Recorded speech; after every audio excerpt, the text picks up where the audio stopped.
Today is Monday. We're going to call this meeting to order. Today is Monday, March 16th. It is 9 a.m. All council members are present, including the town manager, deputy town manager, town clerk, and town attorney. If you please rise for the invocation, followed by the Pledge of Allegiance.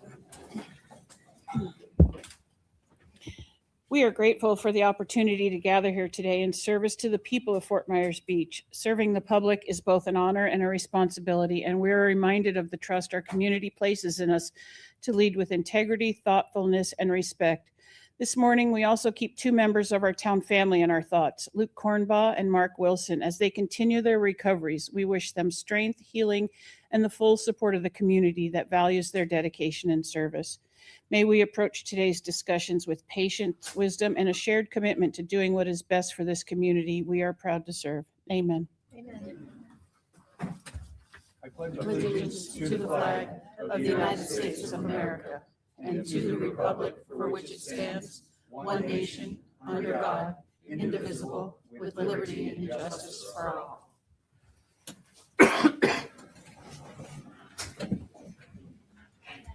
Thank you. As a reminder, if you could just silence your phones. We've got quite a few people here, so we'll have some comment, I'm sure.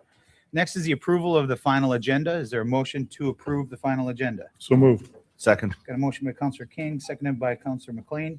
Any further discussion? All those in favor signify by saying aye. Aye. Opposed? Hearing none, that motion carries unanimously. Before we get to public comment, the town manager is going to say a few words, so if you give us just a second.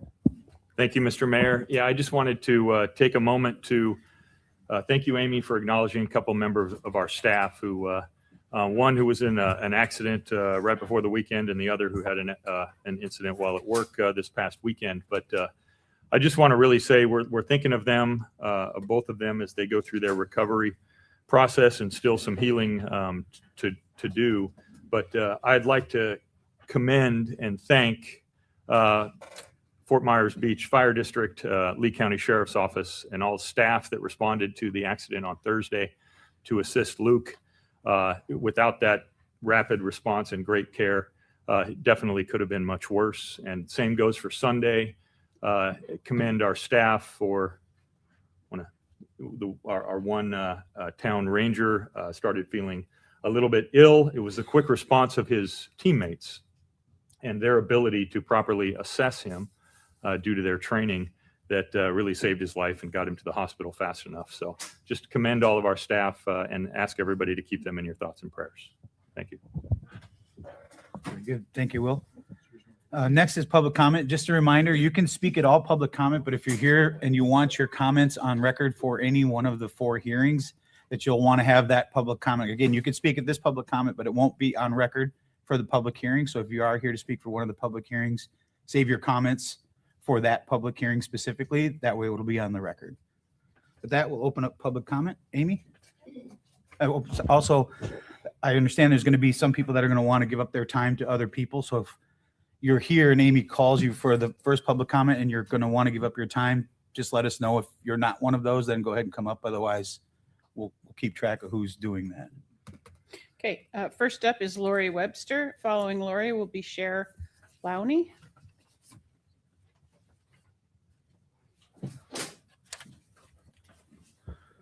Good morning. My name is Lori Webster, and I'm a resident on Curlew Street. I'm obviously here to support the Women's Club, and I will be speaking during that time. But before we get there, I'm also here with my usual reminder. Please keep an open mind. Please remember that the opinions you offer here today are not your own. You were placed here either by vote or appointment to represent the community you serve. As an example, sorry, Dan, you are not here as Dan Allers, resident of Fort Myers Beach. You are here as Dan Allers, representing the residents of Fort Myers Beach. It's a big responsibility, and I do not envy you. I do, however, trust you. I trust that you will not only listen to the testimony today, but that you will hear it.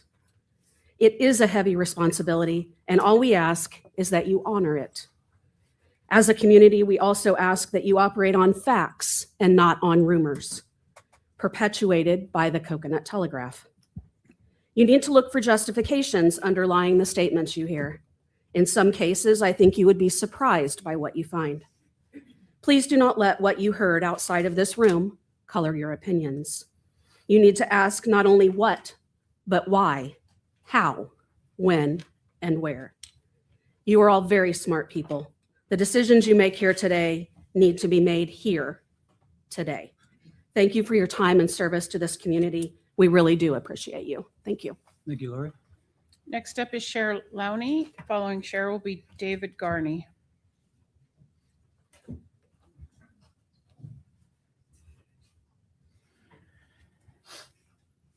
Good morning. I am here representing, speaking on behalf of the Wyndham that is across the street from Estero Cove. My husband and I own in Unit 525, and I've been a board member on the Estero board for 6 years. We have owned and paid our taxes on Fort Myers Beach for 25 years, and I can only imagine the hundreds of thousands of dollars that have been paid by the Pullman family who own the Wyndham property. They could have sold this property for millions of dollars after Ian and earned interest on that money. Instead, they held on, kept paying taxes, and let the construction crews that have been building the South End Beach use the property to store their heavy equipment and trucks. Now it feels like it's not fair. They're being, I don't know, jerked around a little bit by the town trying to build something on their property that will make the south end of our island more attractive to the future and longtime residents who do not have many options to eat and socialize. Please give these people a break before they decide to sell to an organization that is not as professional and neighborly as the Pullman family. I thank you. Thank you. Dave Garney, and after Dave will be Pat Vanass.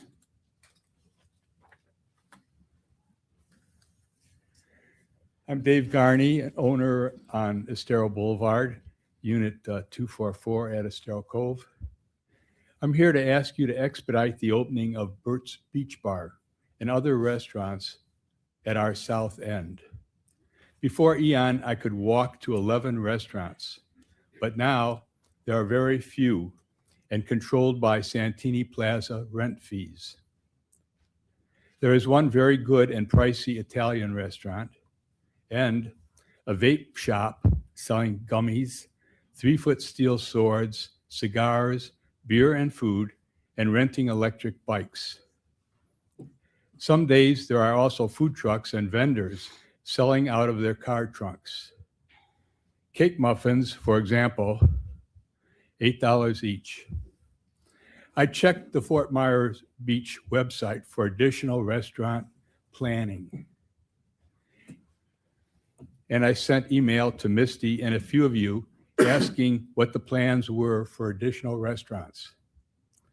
I would like to hear about a 5-year plan and why good restaurants like the Fish House, Charlie's, the Subway, Italian Deli, and Pinchers are not willing to open at the south end.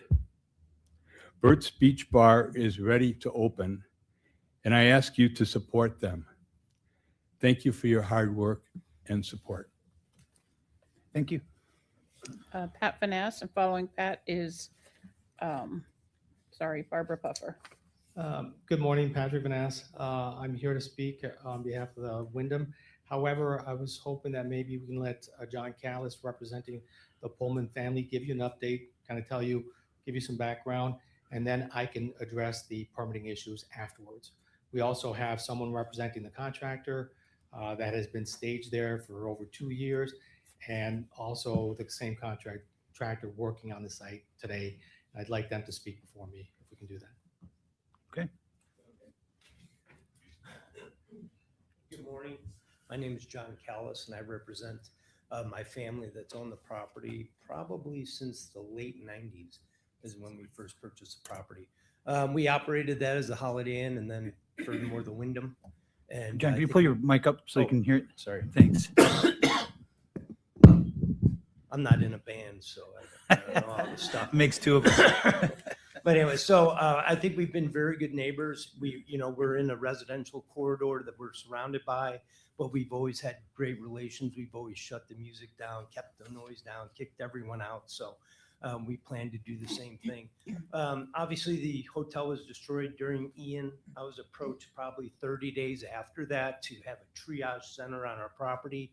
I said, sure, go ahead. Then shortly thereafter, I was contacted by the city to stage the beach renourishment. That went on for probably almost a year. I said, sure, go ahead. And then there was staging for the infrastructure projects. I'm like, man, sure, go ahead. So just last week, I was approached to put dumpsters on there, remove the seaweed. Sure, go ahead. So I've tried to work with the city as much as possible to let you use the property to make this town better. And really kind of went with the family. We'd like to keep the property within the family, you know, because it's something even our family couldn't replace. You know, we couldn't afford to buy it again. So what we decided to do is open up a bar and restaurant to support the South End and do the same thing we used to do moving forward. So we've gone through the permitting process. We're in that process. We're talking about installing a wave mitigation wall, which I think everyone in the city wants. So we're in that process. That engineering's not done yet. So we just wanted to get a special event permit so we could get this open, because we can open it very quickly and invested a ton of money getting some of the things we need for the infrastructure of that property. And they're all housed on another property they have right now. So, but so I'm just asking for that. And then we can have Pat talk a little bit more about the process. But thank you very much. Thanks for your time. And thanks everyone for your support. Thank you. Yeah, my name is Lee Seligman. I am with the contractor. We've been working close with John, trying to get that place cleaned up and get it ready to go. We're probably looking at it, once we get the approval and the go ahead with everything, we can probably have that whole situation cleaned up, ready to go within 30 days. I don't see any issues out there. The underground utilities and stuff are all existing. It's just a matter of reconnecting everything and moving forward. Okay, thank you.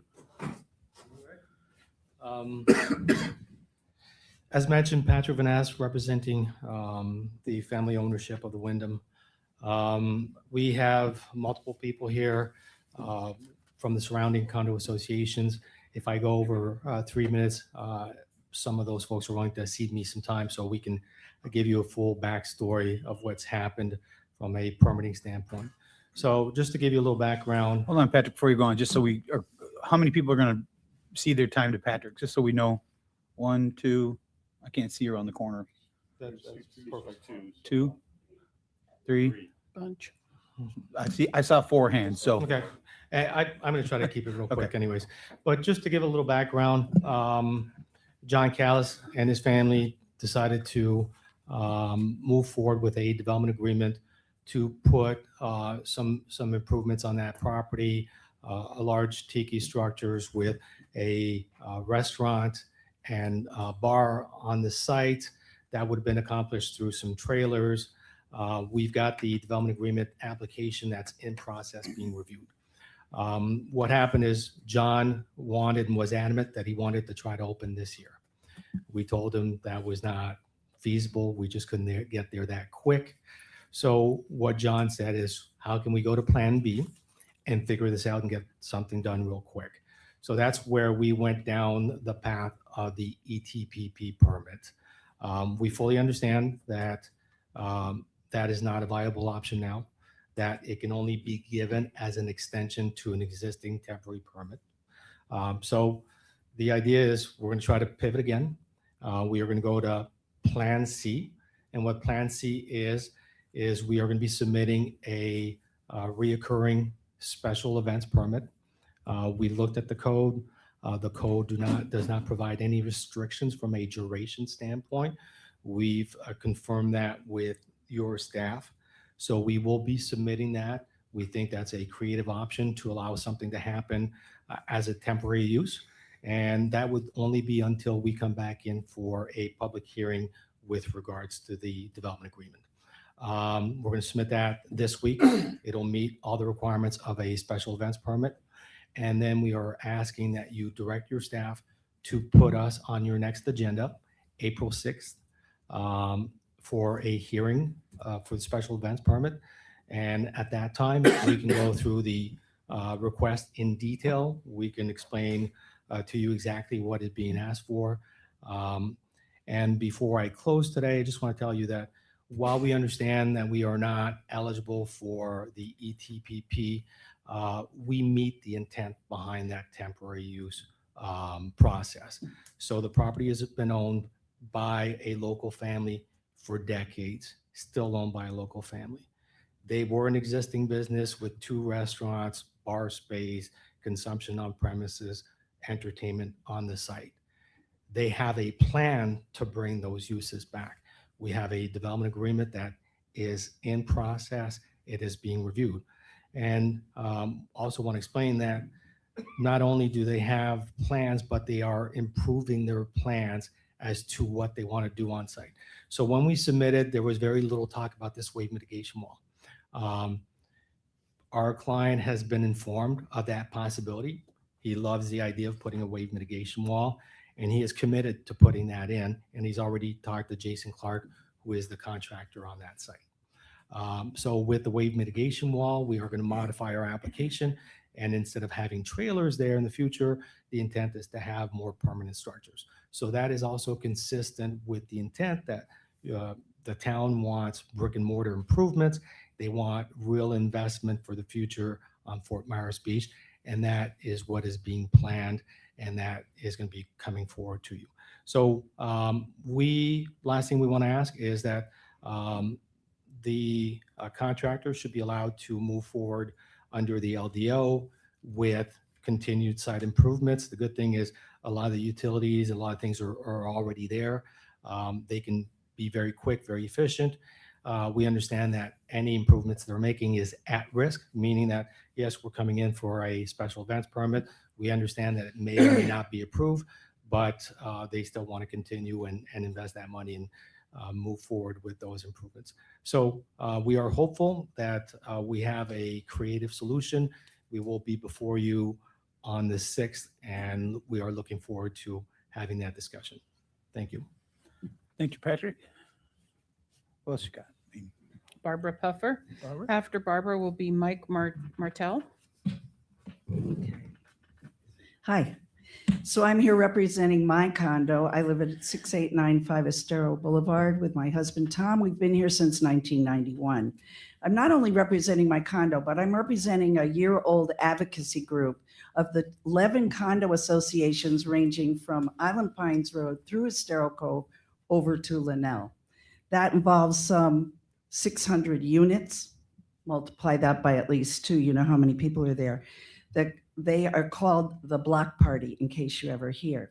I'm up here to appeal to you for a speedy, sensible, low-rise development of the Pullman Wyndham property across from us. I've given Amy a petition today that you can look at. I realize it's nothing formal, but also copies of the appeal for all of you so she doesn't have any extra work.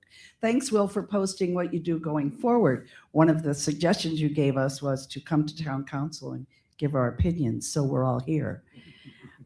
So council, I thank you, and I thank you, much like a previous speaker, for evaluating and scrutinizing issues through your usual lens of open comment and facts rather than internet vitriol. This development of this property with beach access, that's our critical measure. It's critical to us. It's a nice to have for many of the rest of you. For about 4 decades now, you've heard the family has allowed this to happen across their property with no charge to anyone. Our understanding is they were not just a good partner to the town, they honored a $0 lease with the town to conduct all that myriad of activities you heard about. And some of that seems to be lost in the discussion. How does the owner move ahead if he's leased off, if he's given the permission to the town to act there? We thank them for allowing that large emergency triage room there after Ian. I was there. We thank them for allowing more than 1,000 contractor trucks of all sizes, piles and piles of sand, mounds of dredging pipe, a fuel depot, and more to restore the beautiful South End Beach. There's 15 trucks there today. There was somebody refilling at a fuel cell, and there's even a Euclid. We thank them for not immediately selling to a buyer intent on pushing it to build of another high rise on this property. We thank them for considering some phased-in development to replace what originally occupied the property.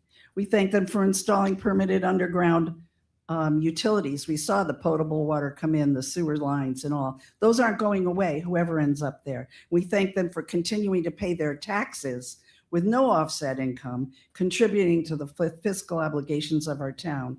We are just worn out. 5 a.m. until after sunset for many years. We're tired. We dream of some fresh air options, entertainment, food, and beverage on the south end. And we want to protect our beach access and our property values. We want to be seen and heard also. Thank you for your time. Thank you, Barbara. Mike Martell. After Mr. Martell is Susan Bookman.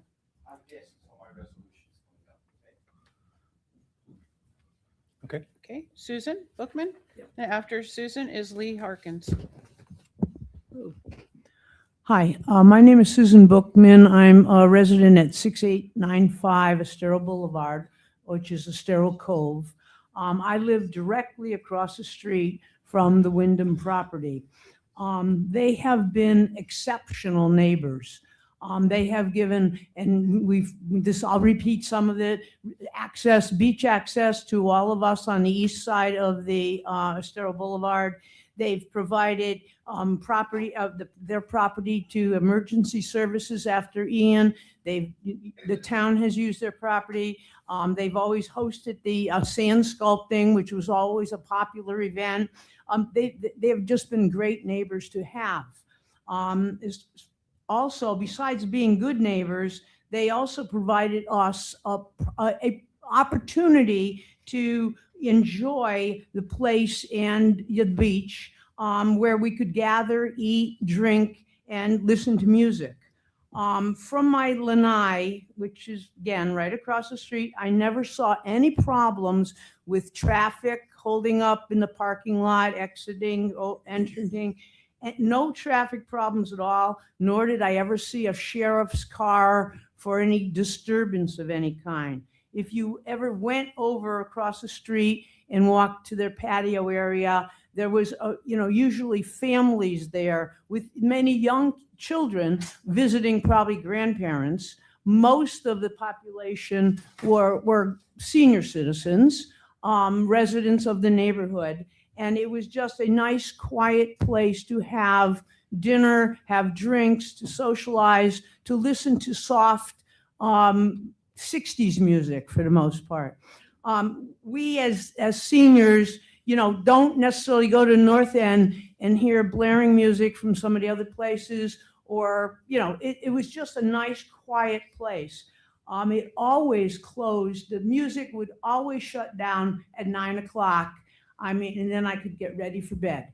So it was just a good place for, up at the North End, they're just going out at 9 o'clock. But it was just something we need. I think I enjoyed seeing sunsets from that patio, and there's not going to be too many sunsets left for some of us. So we would like to have that opportunity back. Thank you. Thank you, Susan. Lee Harkins, and that's all I have signed up. Okay, Lee? Yes, I've allotted my time to Patrick. Perfect. Okay. That's all I have signed up. Is there anyone else that'd like to speak in public comment? Come on up. Oh, sorry, Joy, I put you in the wrong file. Hi, my name is Joy Sullivan, and I'm a full-time resident of FMB. The FMB Community Foundation, along with Bay Oaks, is holding a pickleball tournament this Saturday inside at Bay Oaks Gym using all 6 courts. Come hit some dinks and drops, or even smash a few. There are still open spots for both the morning and the afternoon. We are raising money to give it away to FMB charities such as the Public Library, Estero Island Historic Society, FMB Murph, the Ronald McDonald House, and Bay Oaks, Mound House, FMB Art Association. We have great prizes for the first, second, and third place, and we're giving away cooling towels for all participants. Sign up on the FMB website. It's only $40. Don't forget, our own mayor and town manager are taking on Ed and Kim Ryan at 8 a.m., the match of the year. I'm also offering raffle tickets for this Gearbox paddle. And oh, by the way, my other hat is the membership VP of the Women's Club. Please vote yes for our request. We're simply trying to continue to operate as we did before Ian washed us and many others away. Thank you very much. Thank you, Joy. Is that one of the prizes? This is it. This is the raffle. Is there anyone else who'd like to speak in public comment? Yeah. Howie, come on up.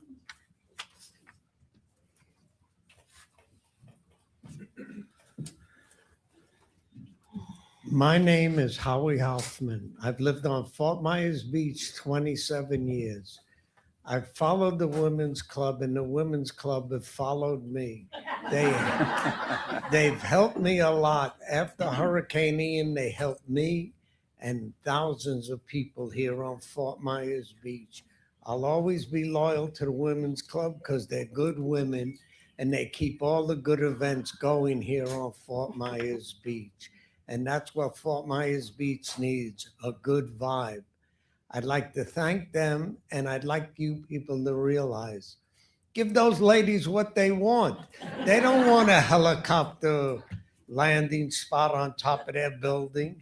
They don't want anything, and I'm sure the people will be able to use the public restroom there. Thank you very much, and support the Women's Club. Thank you, Howie. Is there anyone else? I can't see behind the poll, so let me know if anybody else is back there. All right, seeing none, we'll close public comment. That takes us to local achievements and recognitions. Councilor McLean, start with you. Well, I'd like to say I wish that I was around this weekend to experience the St. Patty's Day parade that the Women's Club put on. I was away for the celebration of my eldest daughter's engagement, and that took precedent. But I saw a lot of the pictures, and I'm sure it was a wonderful event. So congratulations for another great event. Thank you. Councilor Link? Yes, I couldn't agree with you more. You did miss a good time, but I'm sure you were making memories with your family. I'd like to add, in addition to that, the Shrimp Festival and the Lions Club, another good parade. So March is a good time to be in Fort Myers. All right. Councilor Kane? Well, congratulations, John, to your daughter. I'll take a different path and piggyback a little on what Will had to say. Thank you to town staff. Not only are they there for the public, but they are there for each other, and that's been never more apparent as what happened with the recent 2 incidents involving town employees. So we're glad they're both doing well, and thank you to town staff. I'll take a second to thank our fellow counselors. I found out on Wednesday that you completed the Lee County Metropolitan Planning Organization survey that dealt with combining the MPO with the Collier County MPO. Congratulations, because it was 100% completion. That's the only government entity that did that with full participation. Now the state has thrown another monkey wrench in the works. They talk about also combining with Charlotte County. So we'll see where it goes from there. But thank you. Vice Mayor Safford? I'd like to give a shout out to not only town staff, but the Lee County Sheriff's Department. They're doing a fantastic job with crowd control during spring break. There's not been very many incidents, and kudos to those guys. It was well planned and well executed so far. Yeah, I'll just reiterate what everybody's already said. John, congratulations to your daughter. May she have a wonderful life ahead of her, and hopefully you've got a part-time job, because I understand the tradition is the dad still has to pay for it, right? Partially. Do we need to vote on that? Or also, town staff, will thank you for recognizing the staff this morning. I think you get to see how important it is to have team members that care about each other. So, and then obviously LCSO, the fire department, and both the women's club and the Lions Club for 2 great parades. I don't know how many times this weekend I heard, we're back, we're back, we're back. So congratulations to everyone. Next, we have advisory committees, items, reports, and appointments. We have an approval to appoint a member to the Public Safety Committee. Amy? We have one applicant, Robert Williams. Sure. We have some ballots we're going to pass out Okay. real quick. And I do not believe Mr. Williams is here this morning, Okay. but he has sent something if he does get appointed. He what? I'm sorry? He has sent something to me in case he does get appointed. Okay. I'm sure he's sitting on the edge of his seat watching us at home. I imagine. He might be. You want to grab these, Nancy? That was pretty. Well, that was a quick vote. Yeah, well. 2 minute selection. Makes it easier for some of us.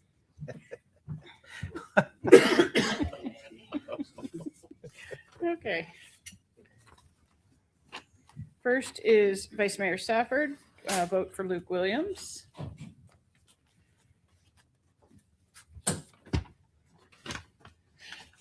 John King, Luke Williams. Mayor Allers is Luke Williams. Rebecca Link, Luke Williams. And John McLean, Luke Williams. That's 5 votes for Luke Williams. Okay.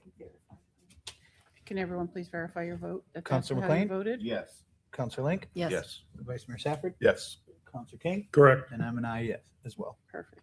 Motion to appoint. Is there a motion to appoint Luke Williams to the public open seat for the Public Safety Committee? So moved. Second.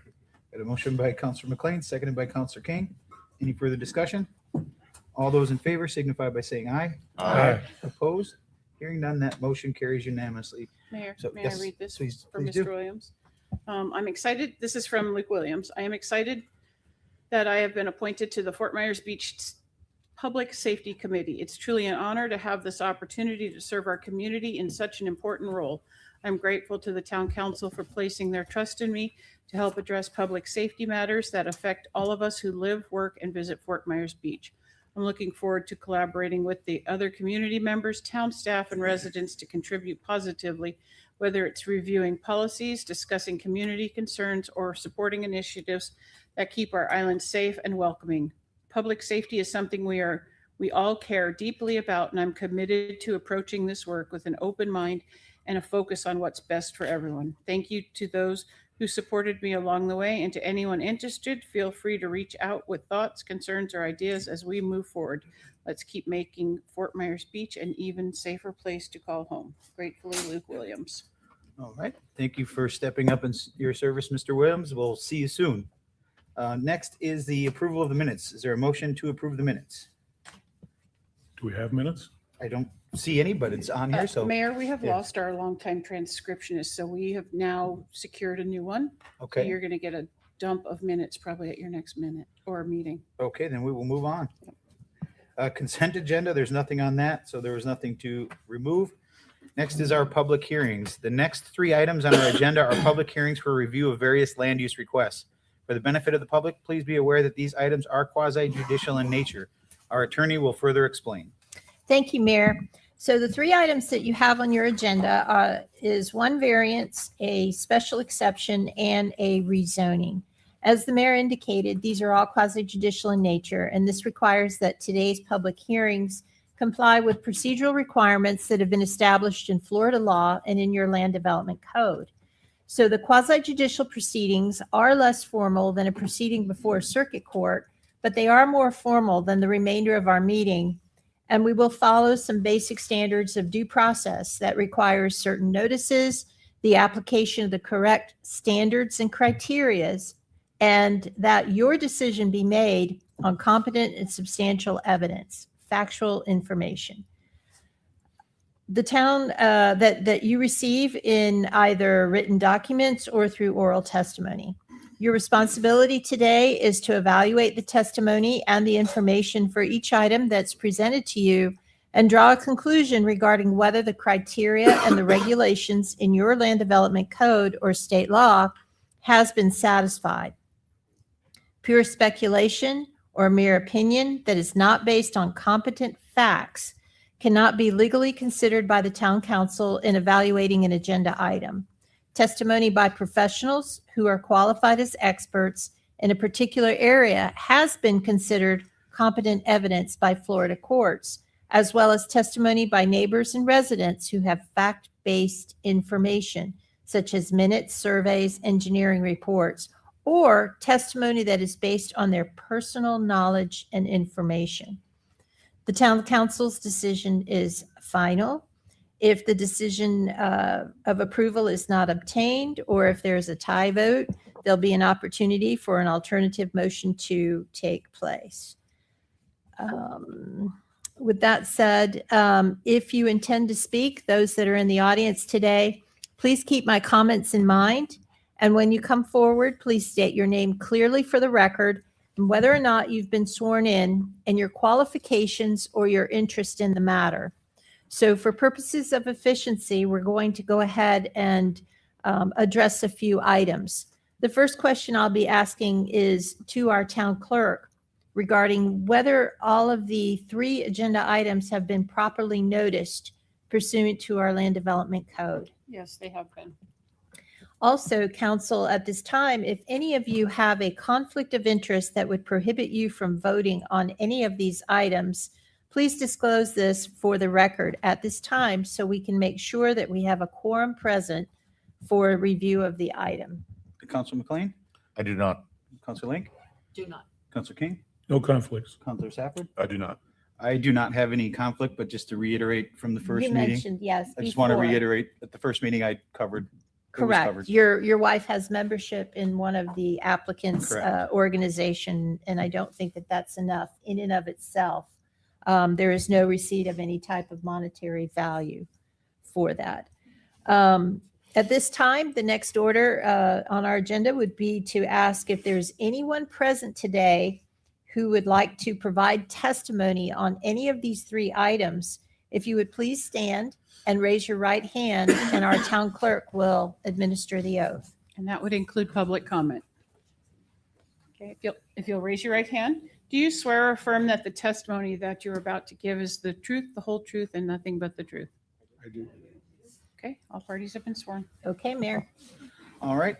The first quasi judicial item is a resolution of the town council of the town of Fort Myers Beach approving with conditions or denying variance 202-50220, requesting a variance from section 34-638D6B.3 of the Land Development Code to reduce the required 20-foot side street setback by 11.9 feet to allow a 232 square foot deck for the existing single-family residence in the RS zoning district for the property located at 173 Gulf Island Drive, generally referred to as strap number 29-46-24-W2-0050C.0120 in Fort Myers Beach, and providing for other clarifications as necessary, providing for conflicts of law, scrivener's errors, severability, and providing for an effective date. If any town council member has had any ex parte communication to discuss or disclose, please let us know the subject discussed and the identity of the person, group, or entity with whom the communication took place, any correspondence that you received or observations made of the site. Councilor McLean? Only that I heard this specific resolution as member of the LPA. Okay. Councilor Link?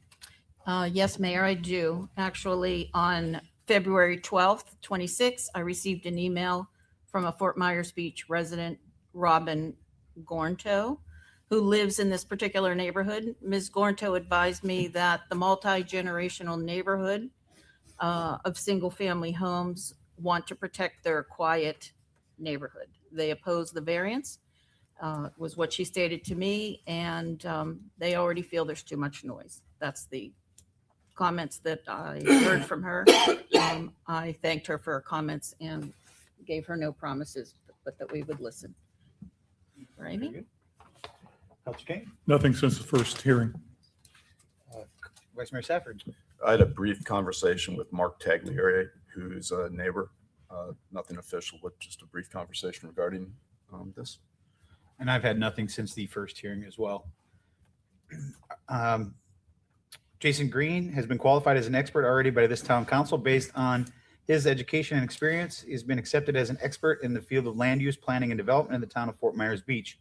Are there any other individuals who would like to be qualified as an expert witness on behalf of the applicant at this time? Anyone here? No? Okay. Has the property owner here? Have you seen a copy of the backup agenda materials from the staff? Okay. Go ahead, Jason. Good morning. Thank you, Mayor. Jason Green, Community Development. You already described pretty much the request in front of you. It's a request for a variance from section 34-638D 6B3. As described, the request is the side street setback of 20 feet is typically required. So it would be a variance of 11.9 feet for a total setback of 8.1 for the proposed deck. There is an existing deck in the front of the home. I believe it's about 36 square feet, and the request would be a variance to expand that front deck area to 232 square feet. The main street setback isn't required because there's an allowance in your code already to kind of deviate from that front setback. That's why we're dealing with only a street side setback. Based on staff's review of the LDC section 34-87, which is the criteria for variances, that the request does not comply with that, primarily because of it is the applicant's request. It's of situation that they're creating of themselves. It's not necessarily a hardship or a condition of the lot that prevents them from building the deck. So based on information, staff would recommend a denial of the requested variance to allow an 8.1 feet side street setback. The LPA hearing at January 13th voted 7-0 to recommend denial of the variance. The same variance. Staff report does include 4 recommended conditions if you do decide to have an alternate opinion, and recommend approval for that. And if you have any questions, I'll be happy to answer them. All right. Councilor King, any questions for Jason? Nothing currently. Scott? Nothing currently. Rebecca? A quick question, Jason. This is already a non-conforming property, is that correct? Correct. Both on the street, the primary street setback, and less than a couple inches basically, and then the house on the side street is equivalent to the 8.1 feet setback. Okay. So, and again, you mentioned there's no hardship. And so this is not recovery for me, and this is just a desire to expand. Correct. Thank you. In our opinion, yes. Councilor McLean? I have nothing. Thank you. I don't have anything right now. Thanks, Jason. Thank you. Yes, sir. Come on up. Yes, my name is John Prenz. I own the property at 173 Gulf Island. A little history is I bought the property about 3 months before Ian hit. Never been through a hurricane before, so it was a little bit of an eye-opener for me. After the hurricane, I upgraded the property with interior and exterior to give it a better, I guess, look and feel for our family and the neighborhood. I planning on retiring within about 2 years, but I do spend about 60 days a year down here in the property. And I'll expand that in about 2 years where I come down full time. I have 6 kids, and this is kind of wants to be the destination house for them and my family. In the interim, I do monthly rentals. We probably get 4 or 5, maybe 6 a year right now, and I was planning on doing that for the next year or two. If anybody's gone by and looked at the stairway and the deck, it is an eyesore relative to the rest of the house. It's the main point of access into the house. I'm guessing it's 50 years old, and I would probably argue the safety of it, and it was damaged during Ian. I just wasn't familiar with how you have to go through the process here for approval. I stepped into that in February, and I kind of felt like I had no idea there was a resistance to it because of the noise. I wasn't aware of any noise issues until one of the neighbors brought it up. So my hope is that I can improve this. It's a non-conforming, so anything I do to fix it's non-conforming.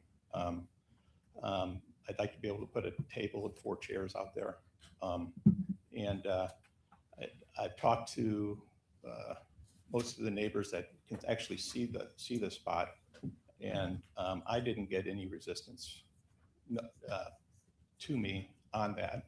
And so I'd like to still, find out if we can get rid of the eyesore. And I think there is a safety issue there. But anyway, thank you. Hold on a second, thank you, Mr. Prince. John McLean, any questions for Mr. Prince?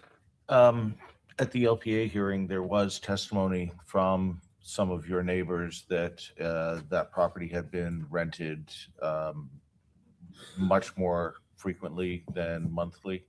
And there was great concern about the fact that it was enhancing it to make it more attractive for short-term rentals to be able to enjoy your property, and they were concerned about the noise. Have you done anything to address the fact that you had been renting more Yes, frequently? A couple things came up as they were, somebody in the neighborhood was suggesting I was going to try to make this into a duplex and this is going to be a party deck or something like that. I don't know where that came from. I had one rental into December. It was a 5-day rental, and 2 days into January. I had one rental in February and one in March, and I'm there now. That's about the depth of the rental. I went and talked to the property management company and told them of the concern. There can only be one rental in a 30-day, in the calendar, in a month. And if they cross over, you can't sneak in 2 type of thing. So they're fully aware of that and fully compliant to it. We've got our permit from the village for operating on this monthly rental.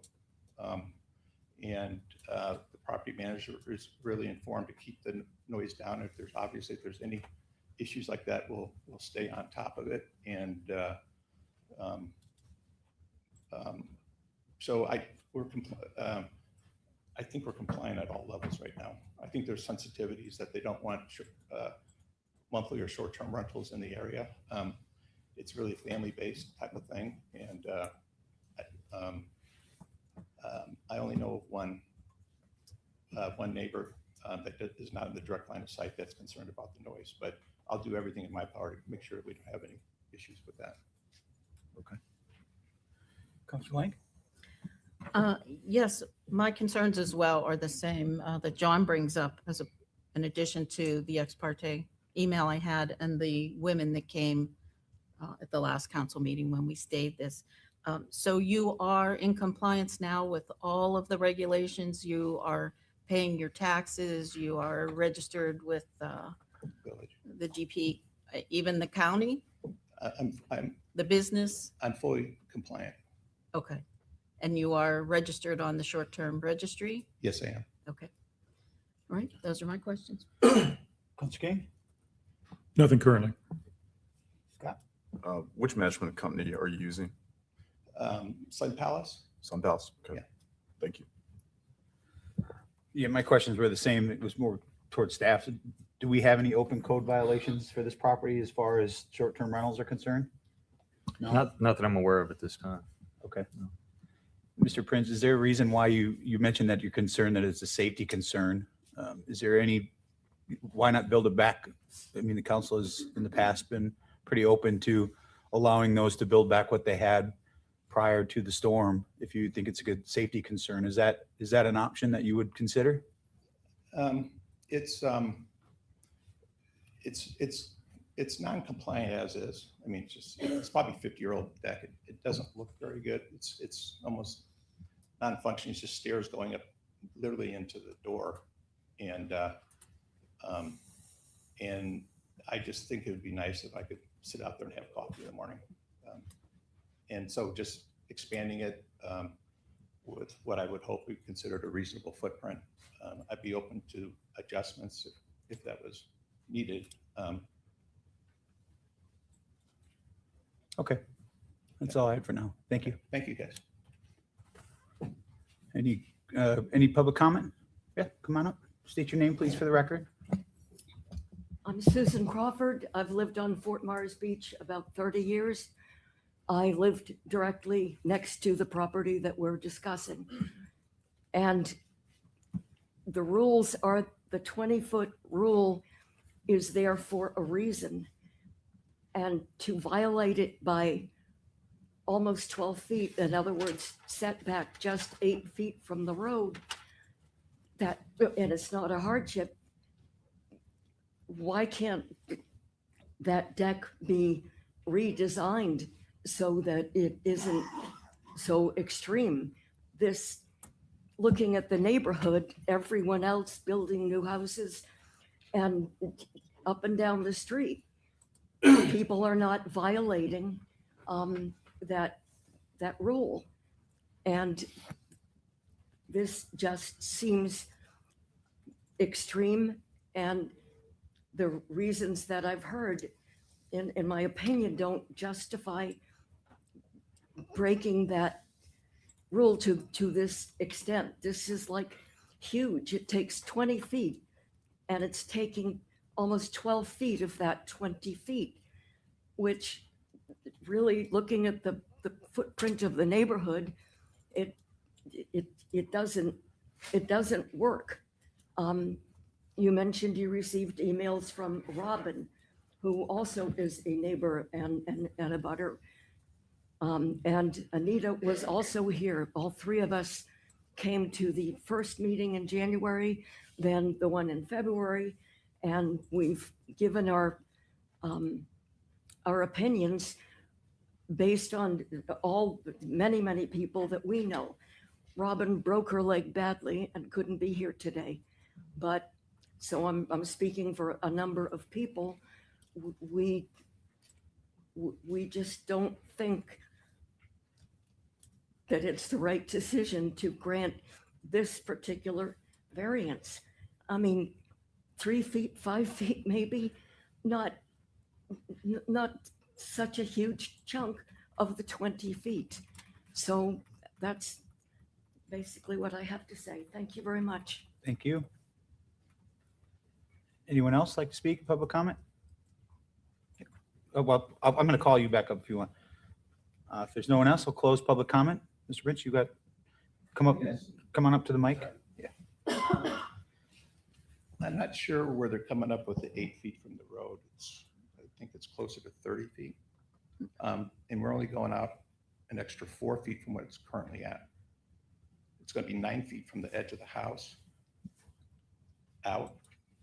And on the other side, it's going to conform with the existing structure of the house. So I don't know what it's at 8 feet from the road. I don't, there's been a lot of misinformation on this stuff. I just don't know where it's coming from. Okay. And the neighbors came out and measured it out. They looked at it and they all felt comfortable with it. They came out with the tape unbeknownst to me, and they all felt comfortable with it. Do you have any letters of support from any of your neighbors? I haven't asked, but I can get them for sure. All right, Jason, you want to come back up and clarify the questions that Mr. Prince has? Yeah, the 8 feet 1 inch is from the right of way line, not from the edge of pavement or the street itself, just for clarification. And the existing deck, based on the schematic that was given to the town, is 17.5 feet approximately from the side street edge of the existing platform. I don't know if that helps you. Okay. How big is the right of way from the edge of the road to where you're starting to measure? It would, looking at it, looked like their driveway, most of the driveway was in the right of way. Yeah, there's just no dimensions on here that show. Yeah, that dimension's missing for how much that, you mean edge of pavement to the right of way line, how much that is? That looks like it's 20 something feet, if I just had a guess. But then you gotta be 20 feet from the right of way line, which is the dotted line on that first page. you think they do, or they have to? No, it's 20 foot, it's a 20 feet setback requirement from the Okay. right of way line for the side street. Well, you just said you think. That's why I wanted to clarify. No, I would say, I think it's about 20 feet Oh, about, of okay. right of way on that half of that. If you look at that drawing, there's the dotted line that you're right. It Yeah. doesn't have how much right of way there is. But we measure from the right of way line, not from the road. That's where people get that confused. Okay. Any questions for Jason? Not for me. Okay. Mr. Prince, is there anything else you'd like to say? Okay. All right, with that, I will close the public hearing and request a discussion or a motion from town council to approve with conditions, or deny with reasons, or a continuance to a time certain. Discussion, Councilor McLean?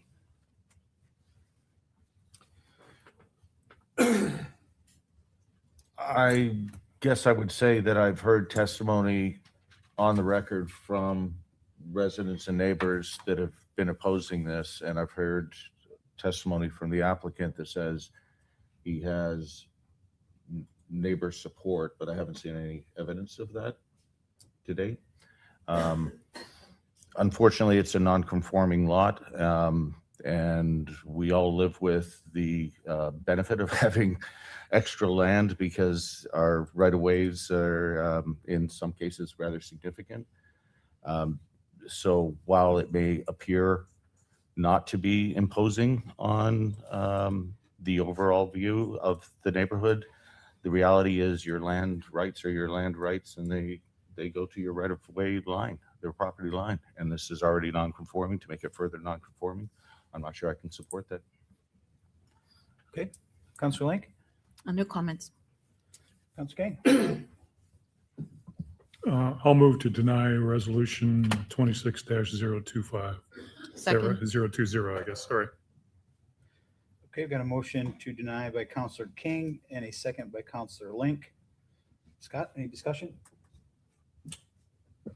Going back to my roots, when the LPA unanimously votes on something, I have a hard time, changing that. And I just don't see it meeting the requirements of Section 3487.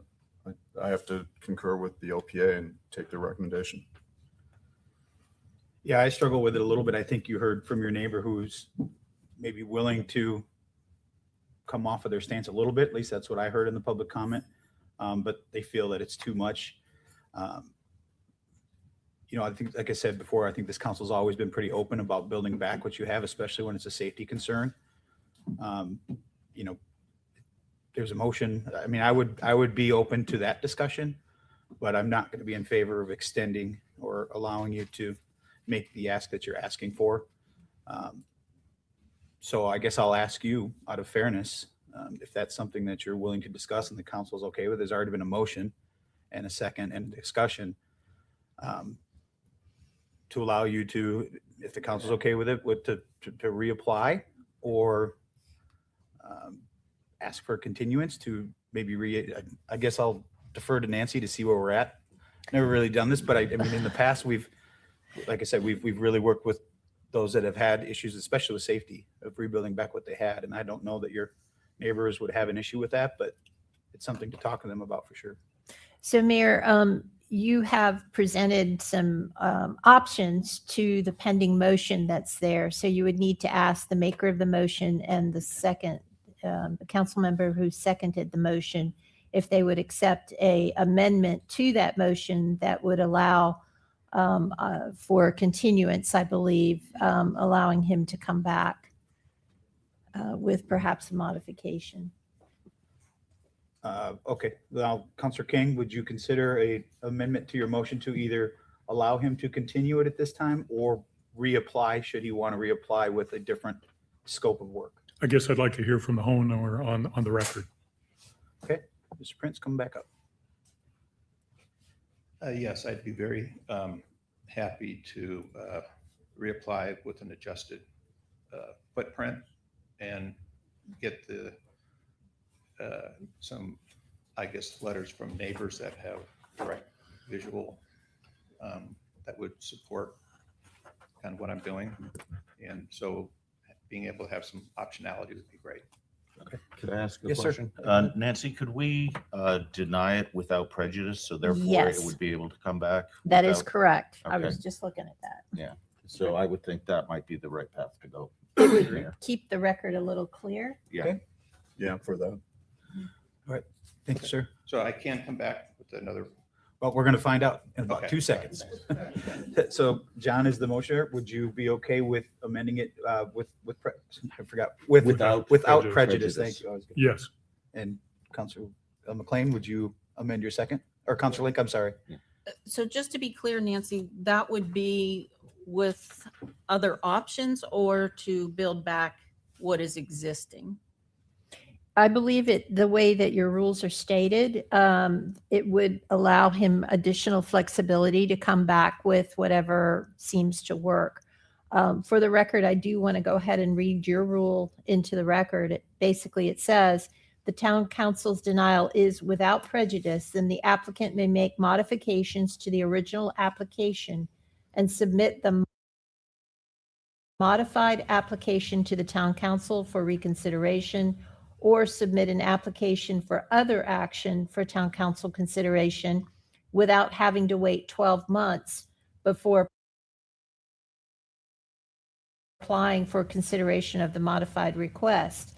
Any resubmitted application shall clearly state the modifications that have been made to the original request or other changes made in the application. Sure, go ahead.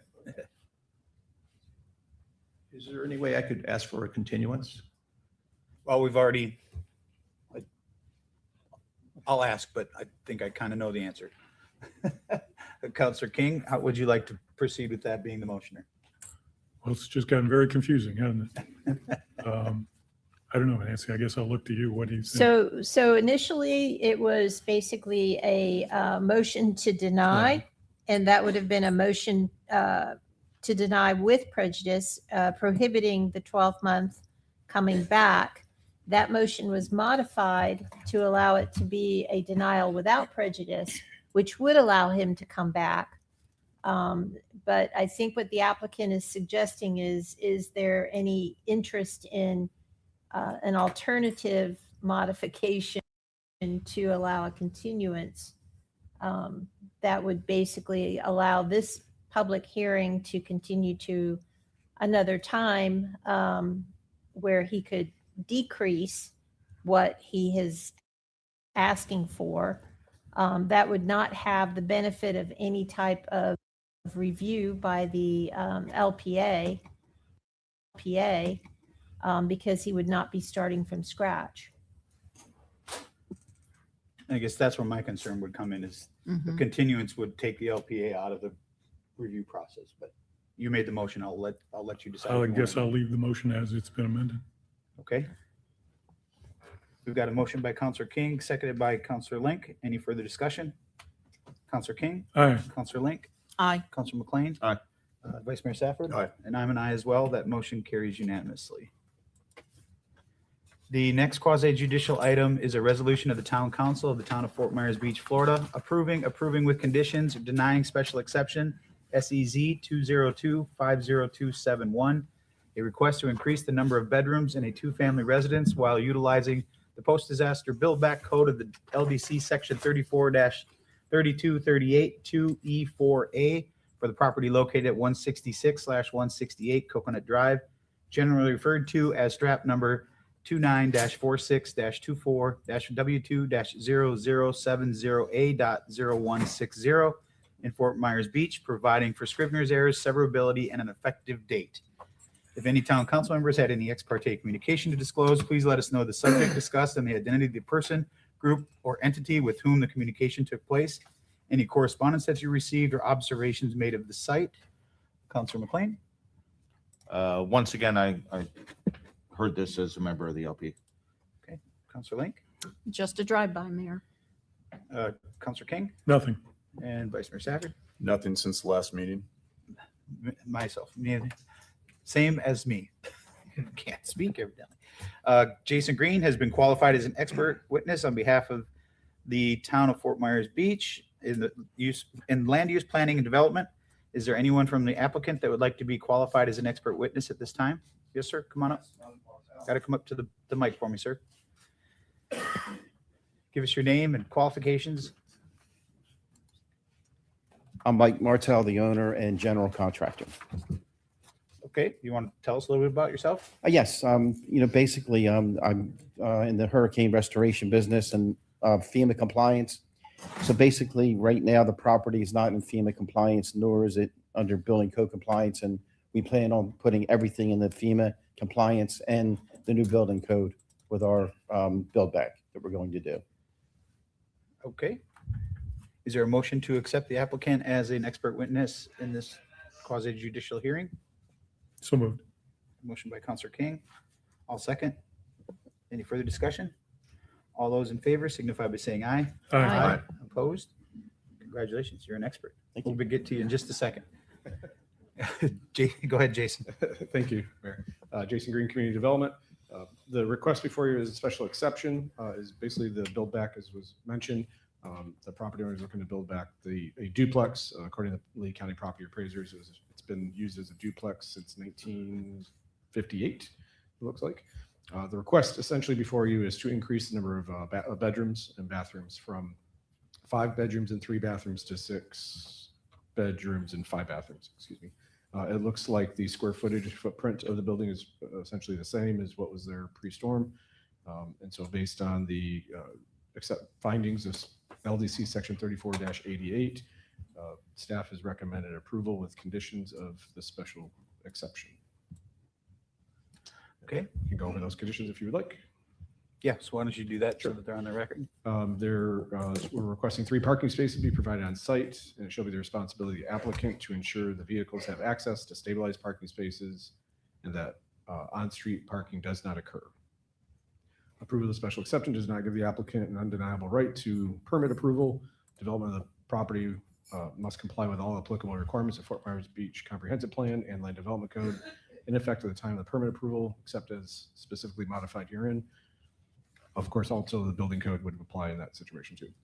Condition 3, failure to comply with any of the above mentioned conditions of approval for the special exception will render this approval null and void. Those are the 3 recommended conditions. Okay, questions for staff? Counselor McLean? Jason, it came up during the LPA that it appeared all of the records except for a single entry in LIPA had this property as being, I think it was 3, 2 up, 1 down.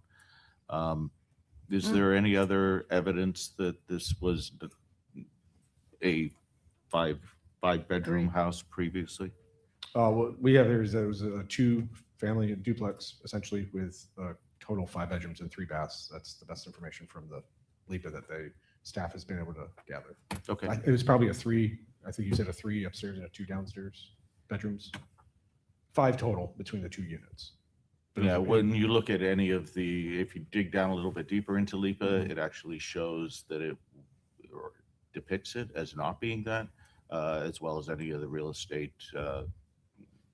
When it was sold, it was not marketed that way. Are you talking about the floor plan section of it? Yeah, some of that's really difficult to decipher because they use terms like base and other terms. When we've seen situations where a 9 by 10 space, or I'm sorry, a 3 foot by 9 foot space is being considered a base, right? So is it a bedroom? No, we don't think that's reasonably a bedroom, but just using essentially the best information they have was the 5 bedroom. So staff's opinion is that 5.3 was the acceptable. Correct. Okay, thank you. That's all. Yes, sir. Counselor Link?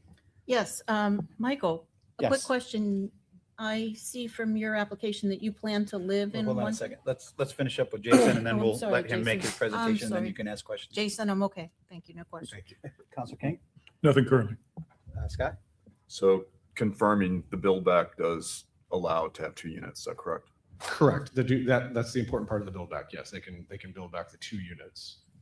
The number of bedrooms is essentially they're here for a request, so that kind of solves that. Whether it was 4 or 5, they're asking for 6. Okay. Thank you. Jason, I'm just looking at the drawings here. I'm trying to find where that 5th bathroom is. I see the 6 bedrooms, but I only count 4 bathrooms, not 5.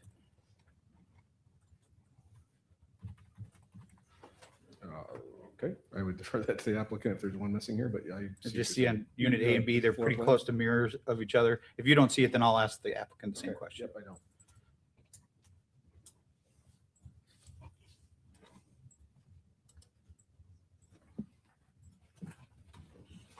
No? No, I don't. Okay. All right, thank you. Mike, go ahead. There's there will be a total of 4 bathrooms. Okay, so we want to adjust our, Sure, your approval can reflect, Okay. if you're approved, it can reflect the 6-4. okay. I just thought maybe I was missing a page or something, but No, you're right, correct. okay, go ahead, sir. Yes, so basically, yes, I plan on living with my mother and family on the upper floor, and then I'll be renting out the middle floor, the second floor, the A unit. So basically, yes, we will be living there.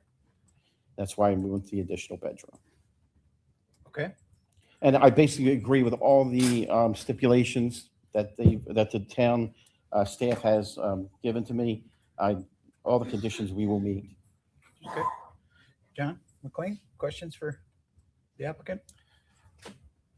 I probably should have asked this of Jason, but I will ask the applicant, since you've designed the home and you're obviously very knowledgeable and now a recognized expert. How much parking will there be for this? Well, this you residence? have down below, they asked for an additional one, so there will be, you could probably have an additional 2 or 3 below underneath, but we have an additional 1 underneath, and then we'll have 2 in the driveway itself. So a total of 3 spaces, or how many cars can you park there is what I'm asking.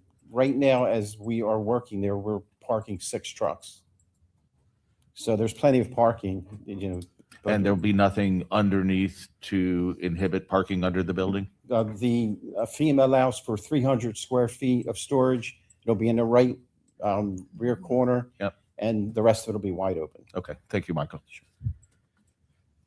Rebecca? No, you've already answered my question. Thank you. Thank you. Council King? Mine have been answered as well. Vice Mayor Safford? I'm good. I'm good as well. Thank you. Thank you. Public comment. Is there anyone that would like to speak in public comment on this hearing? All right, seeing none, we'll close public comment. Mike, I'm assuming unless you have anything else you want to say? All right, now I will close the public hearing and request a discussion or a motion from town council to approve with conditions, or deny with reasons, or a continuance to a time certain. Discussion or a motion? Mayor, I'll make a motion Okay. to approve Resolution 26015, special exception 2025071 for 166-168 Coconut Drive, as is. Okay, a motion by Counselor Link. All second. Any further discussion? Counselor Link? Approved. I'm an aye. Vice Mayor Safford? Aye. Counselor King? Aye. Counselor McLean? Aye. That motion carries unanimously. Thank you, sir. Our next quasi judicial item, if I can zoom it in, is a second reading and final public hearing on proposed ordinance 25-20, an ordinance of the town of Fort Myers Beach, Florida, approving with conditions, or denying a rezoning to a commercially planned development, CPD, for the property located at 175 Sterling Avenue, a parcel generally identified as strap number 33-46-24-W2-00004.0000, town of Fort Myers Beach, from institutional to allow for the redevelopment of the property for the Fort Myers Beach Women's Club, providing for conflict of law, scrivener's errors, and providing for an effective date. If any town council member has had any ex parte communication to disclose, please let us know the subject discussed and the identity of the person, group, or entity with whom the communication took place, any correspondence that you received, or observations made of the site. Councilor McLean? Yeah, so there's been plenty of emails that we've received, but I do want to disclose that on last Tuesday, I met with Patrick and Ron from the neighborhood as they wanted to at least discuss, let me know what their concerns were. And then on Thursday, I met with Mari and Dawn from the Women's Club and listened to their perspective and what their plans were as they were moving forward. So I've met with both sides individually. Okay. Councilor Link? Yes, as always, I do. And I will add that my disclosure, I've never make any promises, so I won't repeat that text every time. But I will start by the oldest. And on 2/6, I received an email from Patrick requesting us to limit the membership organization and recreational uses for this property to not-for-profit organizations. He did state that he supported the parking lot being used. On 2/11, I received a phone call from Patrick regarding the Women's Club. Again, same thing. He prefers institutional zoning and special exception rather than rezoning by CPD. If CPD, he prefers limiting to the restrictive conditions. On 2/20, I met with Ms. Torgensen and Ms. Thomas at a women's club meeting, and I assured them that while I was at the meeting, if they let me know when this topic came up for discussion, I would step out of the room. And in fact, it did come up. And so I stepped out of the room for about 20 or 30 minutes. I did also hear from Ms. Torgensen, and she just wanted me to know that the Women's Club has no intention of selling that property. On 3/4, Mary Torgensen approached me prior to the start of that meeting as well. And we also received an email from the Women's Club from Dawn and Mari. Let's see. On 3/15, I received an email from Cindy Hawkins, the founder of the Women of Irish Heritage of Southwest Florida. And she collaborates with the Women's Club and went on to talk about what a benefit it's been to collaborate. She supports the Women's Club as submitted. And on 3/15 yesterday, I also received an email from Beth Burwinkle. She's a Fort Myers Beach resident. She's also the donor of the 4 Santana tickets. So if you haven't bought your square yet, I would do that.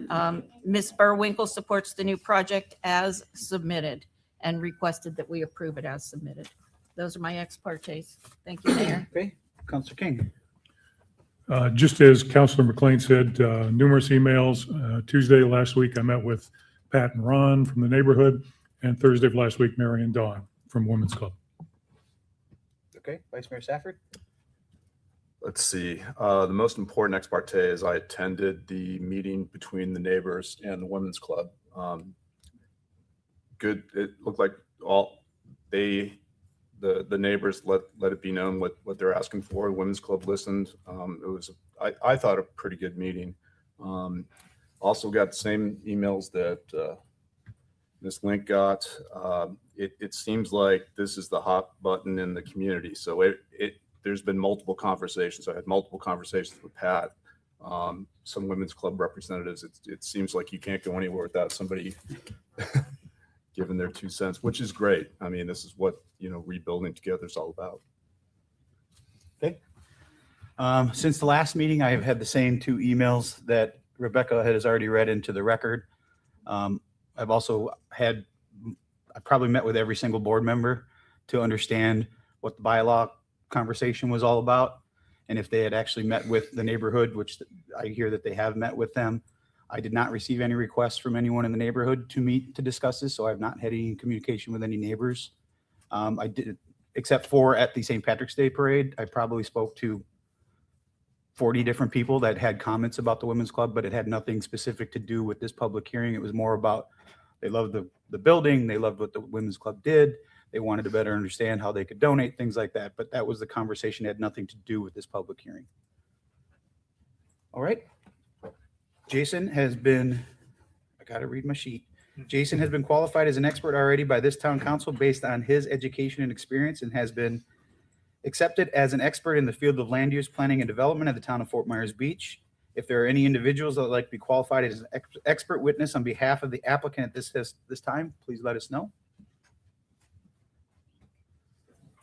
Come on, Mr. Inc., we already consider you, and unless you want to come up again, Mary, you could come up, both come up. I don't think you've been qualified as an expert, but if you want to be qualified as an expert, come on up and let us know.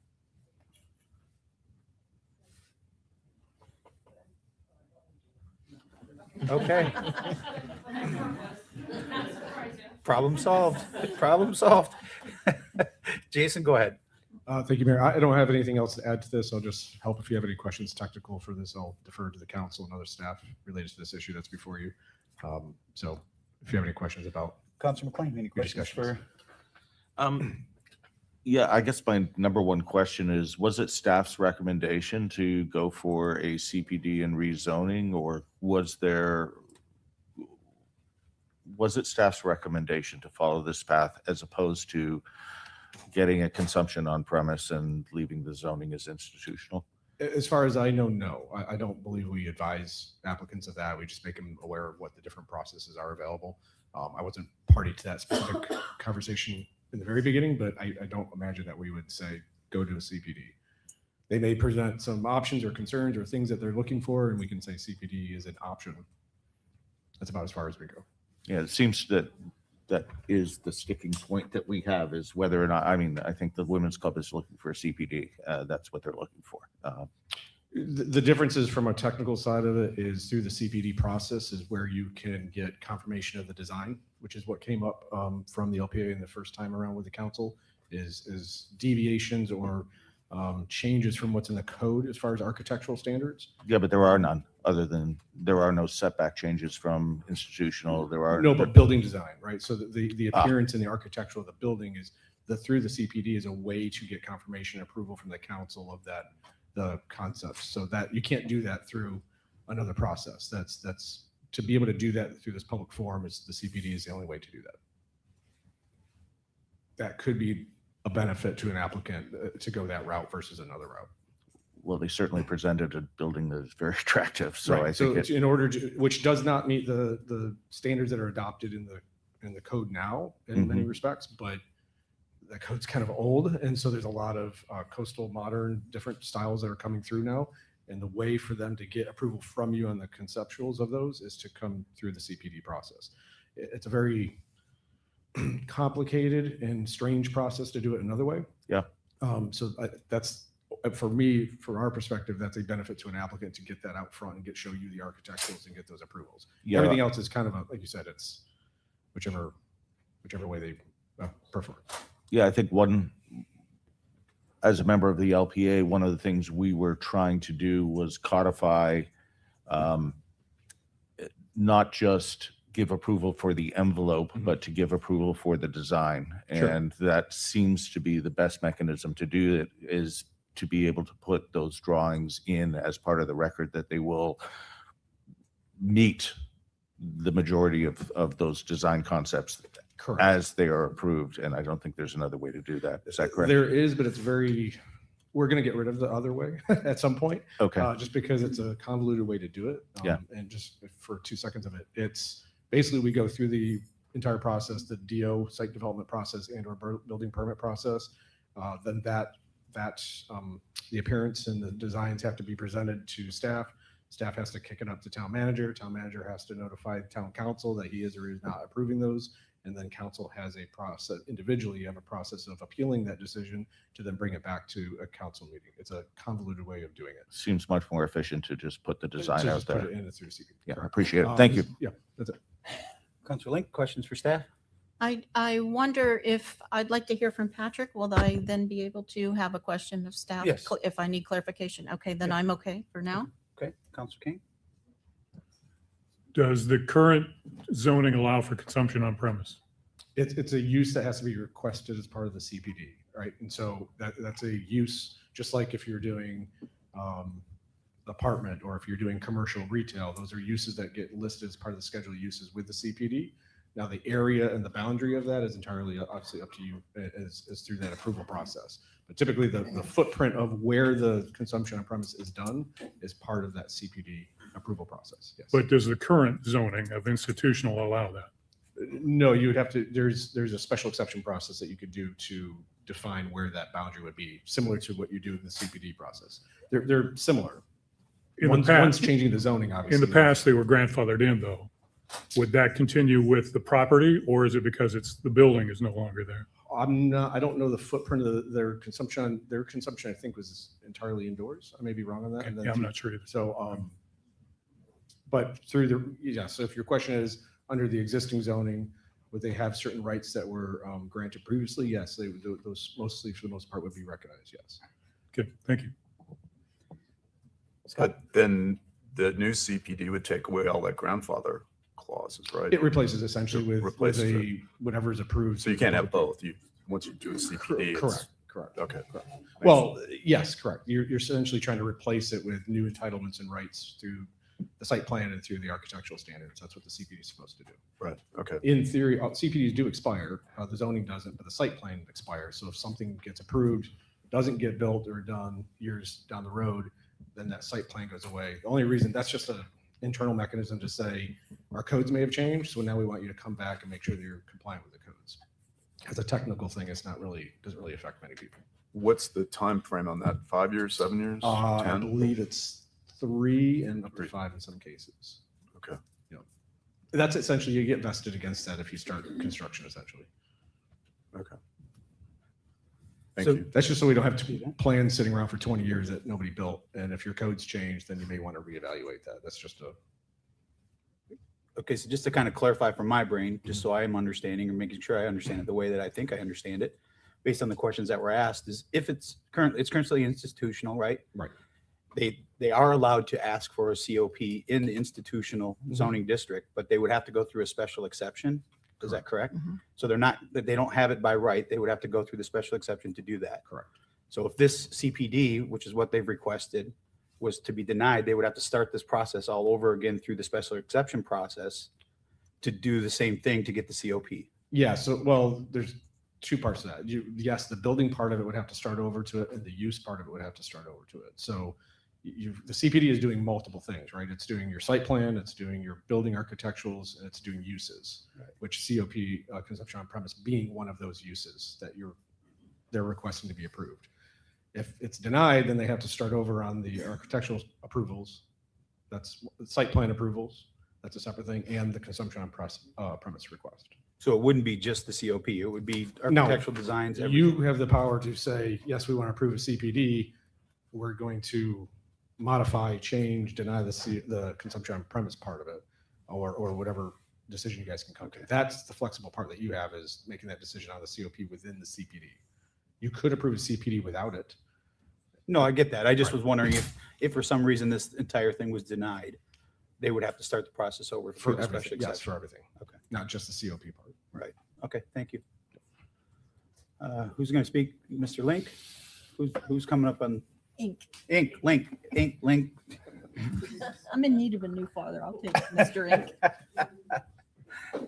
For the record, James Inc., no relation to the council lady.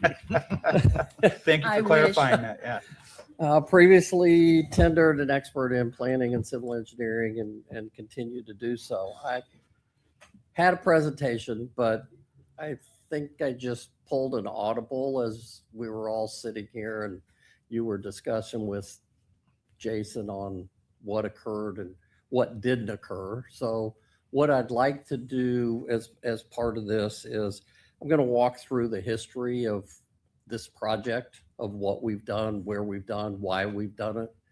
And then Mari Torgerson's going to come up and she's going to talk a little bit, and then I'll close and we can go to public hearing and rebuttals and the normal process. So what I want to do is back up is, as we all know, the Women's Club's been in existence for 60, 70 years. They've been on that property for a long, long time. They've been real good stewards.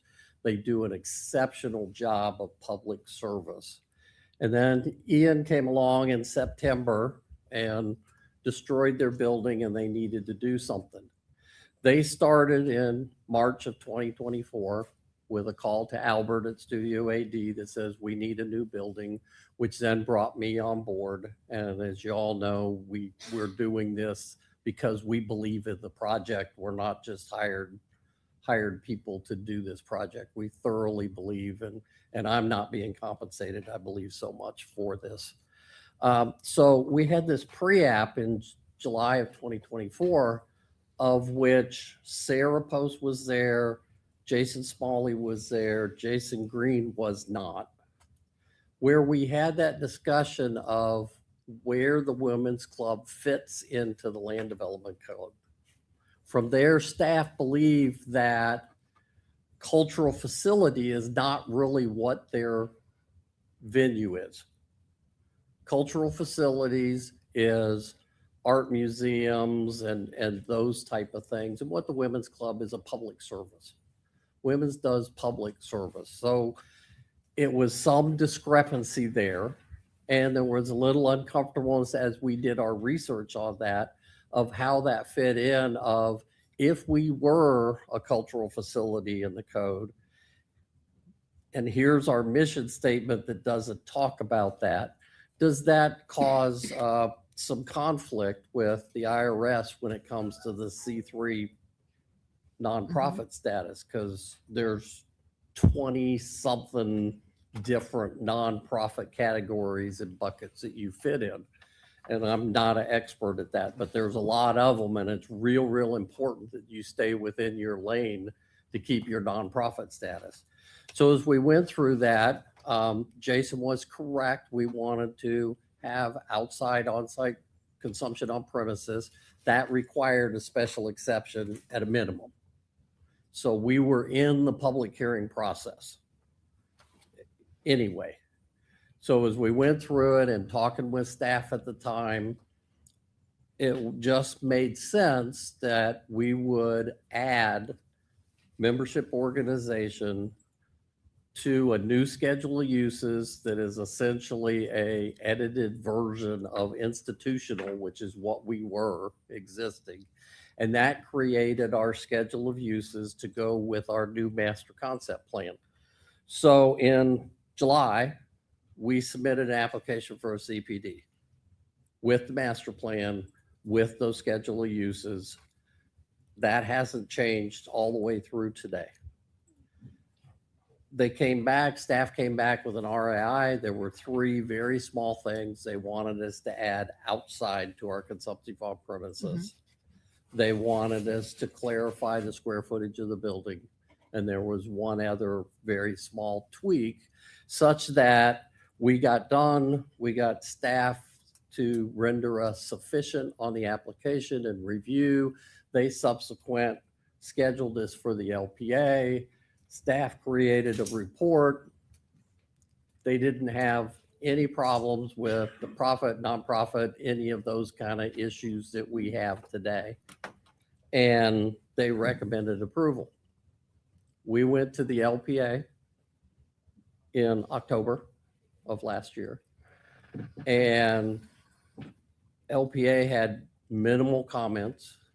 There was one public there that did raise, one neighbor that did raise the issue of, well, if the women's club goes away, what's going to happen? There was some rumor mills and discussions of what was going to happen on the parcels that are not ours out on Estero, the old car wash and those parcels, and how's that going to redevelop? And there was rumors that potentially the women's club was going to sell. I'm going to let Mari actually talk to that because that's outside of my work.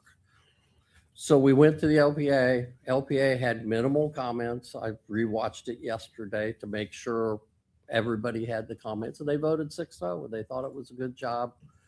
We went about our way. This should be a simple case, but being on Fort Myers Beach, things happen. Stop So we stealing go my to the line. Would you stop stealing my line? So we go to the first council meeting in January. Come before you, we present. There were a couple comments. Councilman Safford says, well, you only have COPD on the lawn. Why don't you have it on the parking lot? Great idea. There was public comment again that said, well, if the women's club goes out of business, we'd like it to revert back to institutional zoning, which our esteemed town attorney says doesn't work that way, that you can't do that. So we got unanimous approval to go to the second reading with those 2 comments. So we came back in February and we started into that discussion, and then we ran into the little advertising issue. And we decided to go back. We changed the advertising on the sign. We did what we needed to do with the clerk. And we're back before you with still the same basic question is all we're asking for is to add membership organization as a new use to a pared down institutional schedule of uses. We took out heliport. We took out some things that just didn't make sense as our schedule of use on a master concept plan, that we cannot deviate substantially from this plan unless we come back before you. So the whole idea of the rumor mill and everything, that there's parts of some plan is just not valid. We're here for this plan, this use. After our second council meeting, we went on March 2nd and we did have a neighborhood meeting that Councilman Stafford referred to. And we talked about that meeting, and it got a little contentious in a couple places of one of the residents, a planner, pulled out a plan from our pre-app and says, well, your schedule of uses has residential and it has other uses on your schedule of uses. It did at the pre-app. It was institutional zoning. You can't build a house in institutional zoning. But as we went through the process, we pared some of that down, because if we left, as an example, if we left residential in there, staff says, well, what's that picture look like? Because you have to have a master concept plan. We really don't have a plan to do residential. So we took it out. If somebody, should this be approved, if somebody wanted to come back and add that back in, they would have to come back before you to add those kind of uses back in, if there's some kind of there. So the whole point of this that I really wanted to say is the Women's Club's been here for an awful long time. They do an incredible public service job. Just look at Saturday last week of the St. Patty's Parade. They just want to build their spot. They want to operate their spot. They enlarged it to this new building so that they can do more, and they can have some affiliated nonprofits, such as what you heard one of the emails. One of the sidebars that I'd just like to mention is, in most all of the jurisdictions, I can't even think of one that doesn't, when an email comes in as part of public record, it gets sent to the applicant. I didn't get any of those emails. Oh. I didn't know anything. So just, I think maybe the town could do a little better job at communicating those things, so we know what is on the cases. So we just want to rebuild what's there. We added in the picture that you all saw. We want that to be part of the CPD, so we don't get stumbled up in the DO and the architectural design guidelines of the Land Development Code, which we are experiencing on other projects. There's quite a few. I know staff is struggling with it. The outside world is struggling with it. We do pretty buildings that you see and you love, and then when we get to the DO, we have to change them because they don't meet the Land Development Code. It'll be wonderful when you have the ability to, after the comprehensive plan, to update the Land Development Code, but that's not today. We have to live with this cobbled together code that was based on the Lee County Code. And one of the other things that came out of that March 2nd meeting is Lee County, Collier County, they all have expanded things about using a club and what that means, public, private, fraternal. So I'm back and refreshed my memory. I was pretty clear.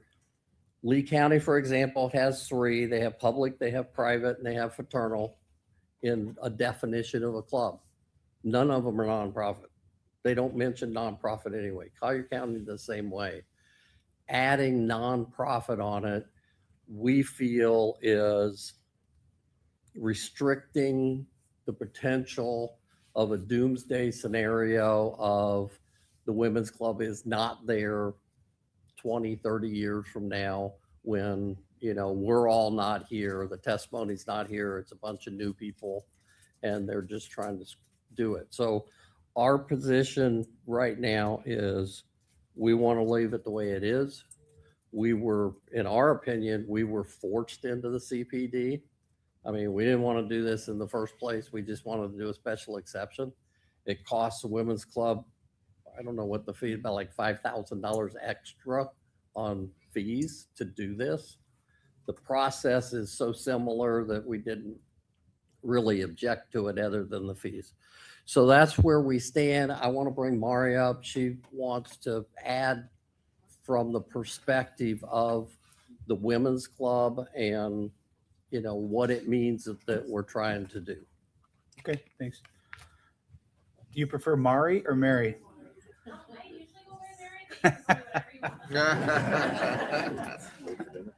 I changed this morning when I heard somebody call her Mari. Me too, me too. You asked my question, good one. Good morning, Mary Torgerson, resident of Fort Myers Beach, member of the Fort Myers Beach Women's Club. I just want to kind of give a timeline about my involvement with the Women's Club, kind of the processes of how we've gotten to where we are today, and the position that the Women's Club has about some of these things have been being discussed. I became a Women's Club member in 2017 when there was 16 members there. They were struggling to recruit new members, and there was a lot of uncertainty about its future, including consideration of donating the Women's Club property to the town of Fort Myers Beach. In 2017, prior to the influx of members, the club had 16 members and about $50,000 in the bank, mostly in savings, and it was dwindling quickly due to minimal income and many repair items that needed to be addressed at the property. At the time of Ian, we had 80 members and about $100,000 in the bank. Today, we have 220 members, a solid 7 digits in the bank, and $450,000 in commitments to the rebuild of the Women's Club. Following Hurricane Ian, the board voted and approved an emergency deviation from our mission statement to help the residents of Fort Myers Beach. While the entirety of our island membership was displaced, we took our first donation on September 30th, and the 33931 fund was created. That fund gave more than $730,000 in funds to residents in the 33931 fund at $500 a household at a time. That money was displaced. The people with a handful of displaced volunteers collected funds, processed applications, and put money into the hands of those that were directly affected by Hurricane Ian. To speak to where we are in this zoning process, I was on the phone in July of 24 with Albert and not this Jason, the other Jason, and Jim. When we were in that pre-application interview, I was asked, what do you want to do? I said, we want to do what we've always done. We want to have fundraisers. We want to have our membership meetings there. We want to be able to host bridal showers and wedding receptions. And the question was specifically asked, will you be having alcohol on property? Well, I want to do what we've always done. We're going to have alcohol on property. And that began us down the path that we were told that we could not do alcohol in an institutional zoning. I was really shocked by that. It kind of took us down a whole nother path that I didn't know that we were going to have to go down, but here we are. The first discussion about adding nonprofit to the CPD was first mentioned when we presented to the LPA on December 16th. This was not added to the CPD, and the LPA voted unanimously in favor of the CPD. On January 19th, Patrick Vanass emailed the town council suggesting the following. The MCP allows for membership organization and recreational facility. My suggestion is to annotate those uses to the following. Membership organization limited to nonprofit organization only. Recreational facility limited nonprofit organization only. There was discussion about this during the January 20th town council meeting. At that meeting, it was said that we could have a discussion with staff to add nonprofit to the CPD. It is the position of the Women's Club that we do not want to add nonprofit to the CPD. Following the postponed reading on February 16th, Patrick Vanass called me on February 23rd. Members of the Women's Club met with neighbors at Leo Diabasi's home on March 2nd. During the phone call and during the meeting, the example that they used is that they don't want a housing association off island with 1,000 houses to buy the Women's Club property and use it as a beach club. There are 2 points to make here. The first one is adding nonprofit to the CPD will not prevent their specific example. There are 32 classes of nonprofits in the IRS tax organization or IRS tax code. Housing associations are one of them. Personally, the second one for me is I feel adding nonprofit to the CPD will devalue our property, and I cannot make that recommendation to the board of directors. At the March 2nd meeting, Patrick informed us that we should be handling this zoning process, or how we should be handling this zoning process. It was left that he would reach out to town staff with what he thought could be done. He sent that email on March 5th. That email refers back to institutional zoning. Patrick writes, institutional zoning allows uses according to table 34.2, which I don't have, but I'm guessing you're familiar with. Under the institutional zoning district, civic uses are categorized as open, which means that restricted, limited, and open uses are allowable per table 34.1. Under 34.1, cultural facility is allowed via a special exception. Section 34.2 defines cultural facility as follows. That goes on to say, cultural facility means facilities of historic, educational, or cultural interest, such as art galleries, aquariums, botanical gardens, concert halls, historical sites, and museums. He finishes, we believe the Women's Club is consistent with this definition, and while not explicitly included in the examples provided, the list is not meant to be exhaustive due to the use of the preposition such as.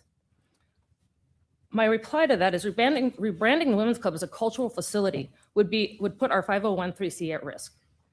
Specifically, an organization must pursue the exempt activities it promised the IRS application for exemption. When applying for a 501(c)(3), you provide a mission. Our mission statement is, the mission of the Women's Club is to support educational and recreational activities for nonprofit, charitable, and community organizations operating within the greater Fort Myers Beach community. We are not a cultural organization. We do not plan to become a cultural organization, and adding it to CPD jeopardizes our nonprofit status. Finally, the item that came up in February 17th meeting was a bylaw addition that was voted on by the membership on March 4th.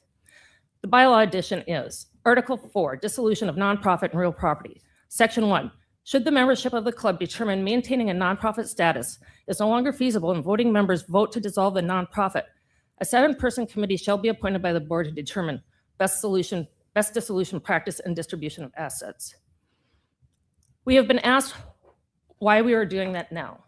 We have had discussions about it for a while, but at the January 20th meeting when Scott Safford asked if funds from a sale would be distributed to other nonprofits, it got us thinking, what is a dissolution plan? We did not have a policy or bylaw to address it. Therefore, one was written. It was added now because our year-end meeting is held the first Wednesday of March. Our fiscal year runs April 1st through March 31st. At that meeting, voting members vote on incoming board of directors and any changes being proposed by the bylaws. Doing this is outlined in our bylaws. Section 1, every year, a committee shall be appointed by the board to review the bylaws. The month will be decided by the board of directors, and any member may submit in writing proposed amendments to the bylaws no later than 5 days before the designated regular meeting, at which time the membership will vote on the bylaw amendments. During my involvement with the Women's Club, there has been 3 bylaw changes. The first one when we changed from a 501(c)(4) to a 501(c)(3). The second one after Hurricane Ian when we lost everything. And now, when the Women's Club is stronger than it's ever been and has more assets, it's time to talk about it. Similar to a will, we're not hoping to go anywhere anytime soon, but it's not a bad thing to have in place. I'd like to add that we recently announced our partnership with Cole Stinson and Vessel Craft Homes. Cole brought his subcontractors to a luncheon, and there is significant interest of gift and kind contributions to assist with the rebuild of the Women's Club. Please hear this. Not only there are no considerations of selling, following our approval today, Jim Mink will begin our development order. Don't run off, Mary. Maybe somebody's got questions for you. John, do you have any questions for either of the applicants? I don't. I apologize for mispronouncing your name. Councilor Link? No questions at this time, Mary. Councilor King? Nothing. Vice Mayor Safford? Nothing at this time. All right, thank you. Thank you. Jim, do you have more to add? Yes, I do. Okay. You knew that's the case. I'd just like to sum up in real simple, just straightforward terms. We've been transparent through this whole thing. All the Women's Club wants to do is rebuild their facility to do more and better public service. That's our whole request. We've been fighting this attack from our flank, headed up by a very skilled planner that has created confusion. And I just wanted to state that we're here to rebuild the women's club, not sell it, not add it to the property out front and use it as part of the deviations requested for the hotel out front that's in process, the application's in process. So I'm asking you to approve the CPD the way it's written, with membership organization, with adding the architectural guidelines, with expanding the COPD. And I'd like to reserve time to rebut after public comment. Certainly. Thank you. Thank you. All right, we'll now open public comment. Go ahead, Amy. Okay, first up, I have Chantel Blaze. After Chantel will be Deb Nelson. Okay. Deb Nelson. After Deb will be Donna Marie Rich.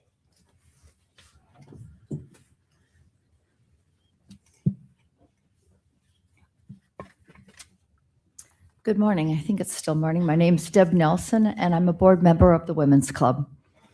I'd like to share something that's very simple and very personal, and that's why I joined Fort Myers Beach Women's Club. I was born and raised on a farm in Iowa. My family worked hard for everything we had. We lived off the land, and we worked from sunup to sundown. But the most important thing I learned about growing up in the farm had nothing to do with livestock or the crops. It had everything to do with people. Our community was tight. We stood up for each other. We took care of each other. And if a neighbor got sick or someone was injured, no one waited and had to ask for help. We just showed up.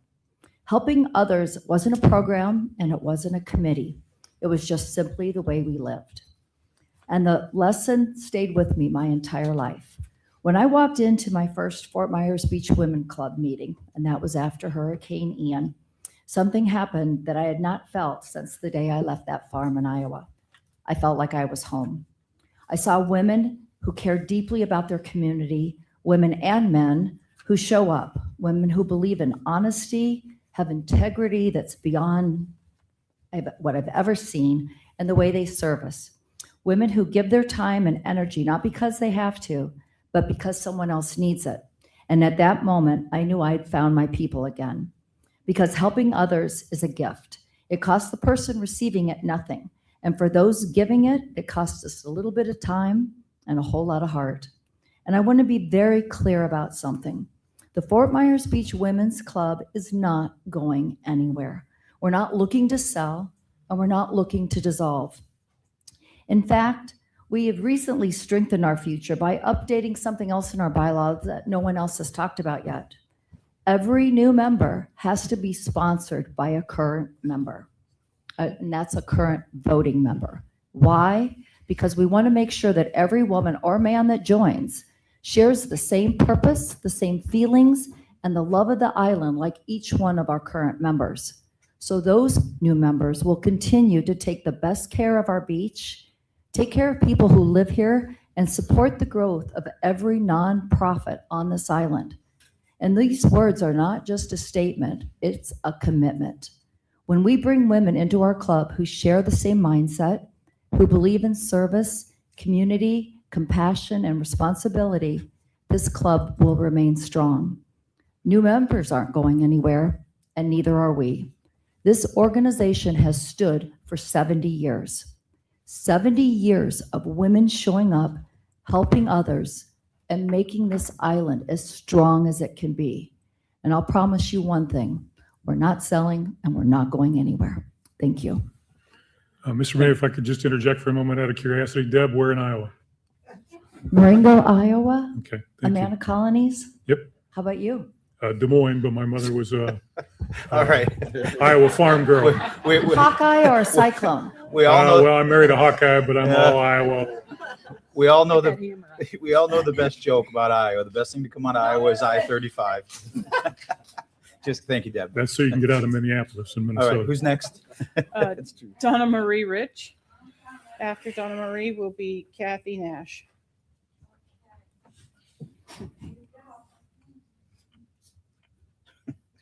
Hello, My name is Donna Marie Rich. I'm a proud member of the Fort Myers Beach Women's Club and a board member. I joined the Women's Club shortly after Hurricane Ian. Like so many in our community, I was looking for ways to reconnect, rebuild, and give back. What I found in the Women's Club was a group of people who were incredibly supportive of one another and deeply committed to helping our community recover and move forward. From my very first meeting, I was struck by the energy, kindness, and welcoming spirit of the members. They are dynamic, down-to-earth individuals who make everyone feel like they belong. In this club, every member is recognized, valued, and encouraged to contribute their ideas and talents. The Women's Club is much more than a social organization. While we do host social events that bring people together, we are also deeply focused on service. Through our fundraisers, we give back to the community and support other organizations that are doing important work right here in our area. We also provide opportunities for education and collaboration. At our most recent meeting, for example, members of the fire department joined us to provide AED instruction, practical knowledge that could help save a life. Events like these connect our members with community partners, nonprofits, and local leaders. Through our alliance and partnerships, we create meaningful relationships that strengthen the entire community. These connections lead to new opportunities, new collaborations, and lasting friendships. Even after losing our building, the spirit of the Women's Club has never wavered. We have continued to meet, organize events, support our partners, and serve our neighbors. In fact, in many ways, our determination has only grown stronger. Rebuilding the Women's Club building is not just about restoring a structure. It is about restoring a gathering place for service, education, partnership, and community connection. It will allow us to continue the work that we're already doing and expand it for the future. The Women's Club has been a positive force in this community for many years, probably over 70. And we are committed to continuing that legacy.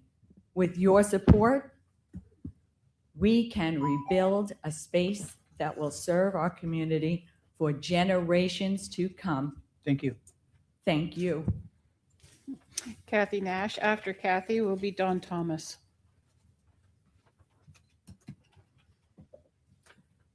Hi, my name's Kathy Nash, and I live off Bay Beach Lane. I first came in contact with the Women's Club. We moved here from Annapolis, Maryland.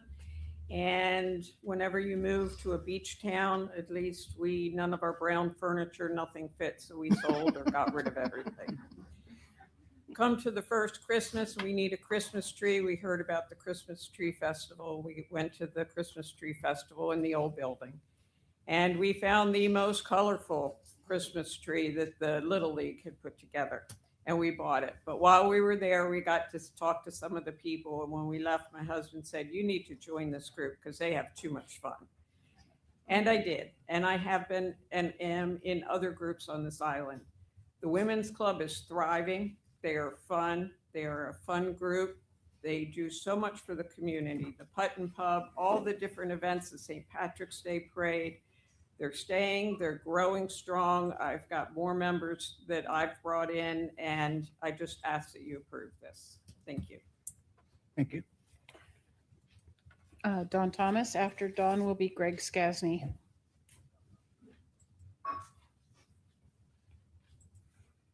Good morning. My name is Dawn Thomas, and I am the past president and co-chair of the Capital Campaign for the Fort Myers Beach Women's Club. For nearly a century, the Women's Club has served this island with a single mission: to support the community of Fort Myers Beach. Through fundraising efforts, we have provided hundreds of thousands of dollars to local nonprofits, residents, and community programs. Everything we do is centered around service and strengthening this island we all love. When it came time to rebuild after Hurricane Ian, we did not take any decisions lightly. We worked closely with the town of Fort Myers Beach and followed the town's recommendations regarding zoning. We were advised by the town that commercial zoning was the appropriate classification for our property and club, and we followed those guidelines. We did so openly, transparently, and in accordance with the direction provided by the town. Our intent has always been clear: to rebuild a clubhouse that is for the community, that continues to serve the residents of Fort Myers Beach just as it has for generations. Throughout this process, the Women's Club has been transparent. Our plans, our fundraising, and our goals have all been discussed publicly. The new building is designed to be a community asset, a place for nonprofit events, educational programming, charitable activities, and gatherings that support social and civic life on this island. What has been particularly difficult for our organization is the suggestion that we are somehow being disingenuous. That could not be further from the truth. In fact, we have been contacted twice to sell our land. The first time it was Patrick Vanass for his client.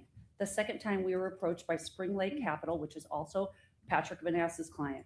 Both groups expressed interest in purchasing our property and or buying land space for the parking lot. Those conversations did not start with the Women's Club, and we have not pursued those opportunities, and we have no intention of selling our property to outside developers. However, we have also been asked by the members of the neighborhood to place a restriction on our property, stating that the land were ever sold in the future, it could only be sold to another nonprofit. While we understand the sentiment behind the request, such a restriction would significantly reduce the value of the land and limit the Women's Club ability to reasonably steward one of its most important assets. It would essentially place limitations on private nonprofits' property that are not typically required of other property owners. Our responsibility is to protect the long-term viability of the Women's Club so that we can continue serving this community for decades to come. So when we hear that the claims of the Women's Club is somehow acting in bad faith, it is frankly surprising. We have been following the town's recommendations and we have been transparent in our plans. We are not a developer. We are not a commercial venture. We are a nonprofit organization dedicated in helping this community recover and thrive. Thank you. And I'm from Iowa too. That one I knew. Greg Skasny, and after Greg is Barbara Mezke. Hi, my name is Greg Skasny. I'm not from Iowa. I'm speaking on behalf of myself and my wife. We live at 117 Andre Marr Drive. We're full-time residents of the island. I don't think it's any surprise that many of you know I've been very vocal on the redevelopment of the island and the community that we have on the island. There is no organization on this island that speaks to community more than the Women's Club. After the hurricane, my family was denied assistance from every major large not-for-profit, the federal government, Red Cross. No one wanted to help us after the hurricane, and I'm not one to really ask for help. You know who did step up was the Women's Club. The Women's Club came and gave all of us things. And you know, $500 may not seem like much, but when you've lost everything, when your family has lost everything, when your children have lost everything, it makes a big difference. It moved me so much that I am a member of the Women's Club. I'm one of the few male members of the Women's Club. I'm gonna tell you, these women are women that are not to be trifled with. They do a wonderful thing. You can't speak about Fort Myers Beach community without the Women's Club being involved with it, and what they do for the other not-for-profits. What the Women's Club had helped funded for other not-for-profits and what they did for my son after the storm gets me very emotional. I implore you, this is the right way to do development. They're being upfront about it. They're showing you everything that's on the table. There's no backroom deals. There's no, all the things we've been bickering about as a community here about the redevelopment of the island. That's not happening here. This is appropriate development for our island. And I hope that you guys would approve it as it is. And let's get moving. They deserve it. We deserve it as a community. Thank you. Thank you. Barbara, and after Barbara will be Anita Saracita.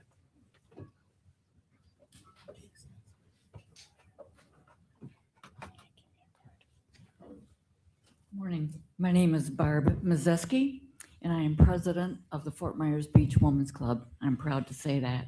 I'm proud to represent this organization and am a strong supporter of more than 200 plus members, men and women. Additionally, I have been a resident on Fort Myers Beach for 25 years. I moved here from Michigan, go green, in 2001. My home is directly across the canal from the Women's Club property, and each day I am reminded of the impact of Hurricane Ian and what it had on that property. Since its inception, the Women's Club has maintained a reputation as a good neighbor to all surrounding residents, including myself. Our current request for a change in zoning would permit us as a membership club to have alcohol during events at our clubhouse. With approval of the CPD, we would be able to host functions such as weddings, receptions, family reunions, and community events, and be able to serve alcohol. When things do not make sense, I step back and analyze why that may be. In this situation, it appears that there are activities happening behind the scenes that lack transparency. I'm seeking to understand what is causing such confusion and uproar regarding our request for this zoning change. We've worked diligently and tirelessly to rebuild this building, cooperating with Jim Inc. and Albert Damrose to ensure our plans are aesthetically pleasing to the neighborhood. And our intentions are not to cause division or difficulty. Rather, with limited funds, we're doing everything we possibly can do to create a beautiful building for everyone to see and enjoy. After Hurricane Ian, lowball offers were made to buy our property.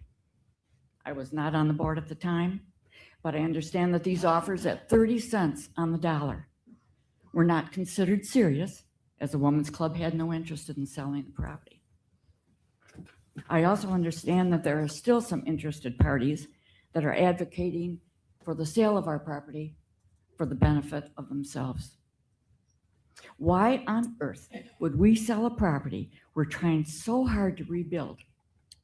I don't understand the hesitation to grant this CPD. I just don't get it.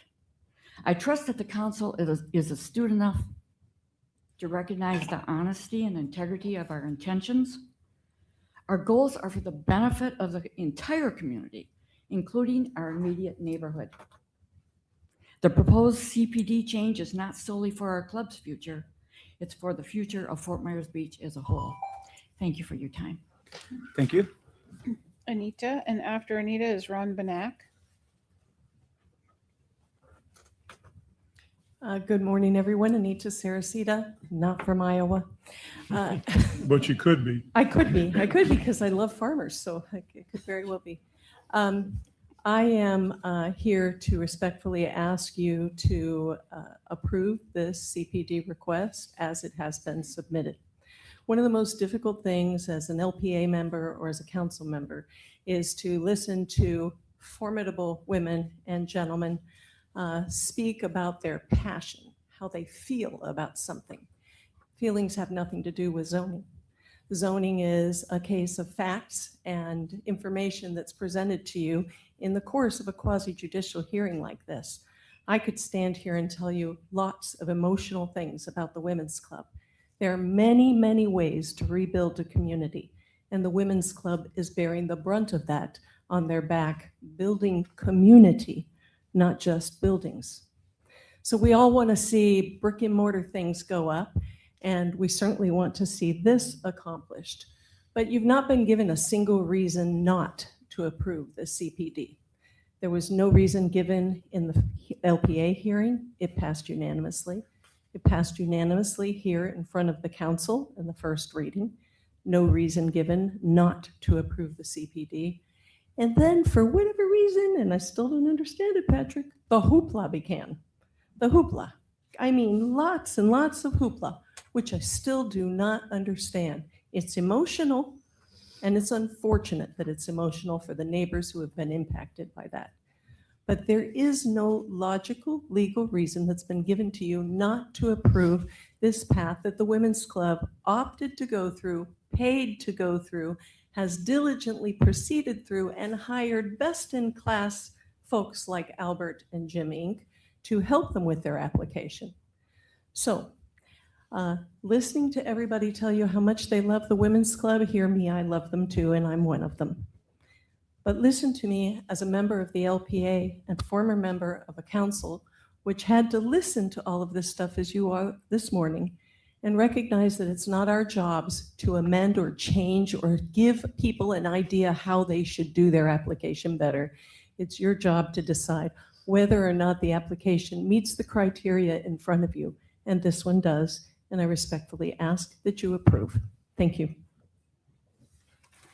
Ron Benak, and after Ron will be Kristen Carrington.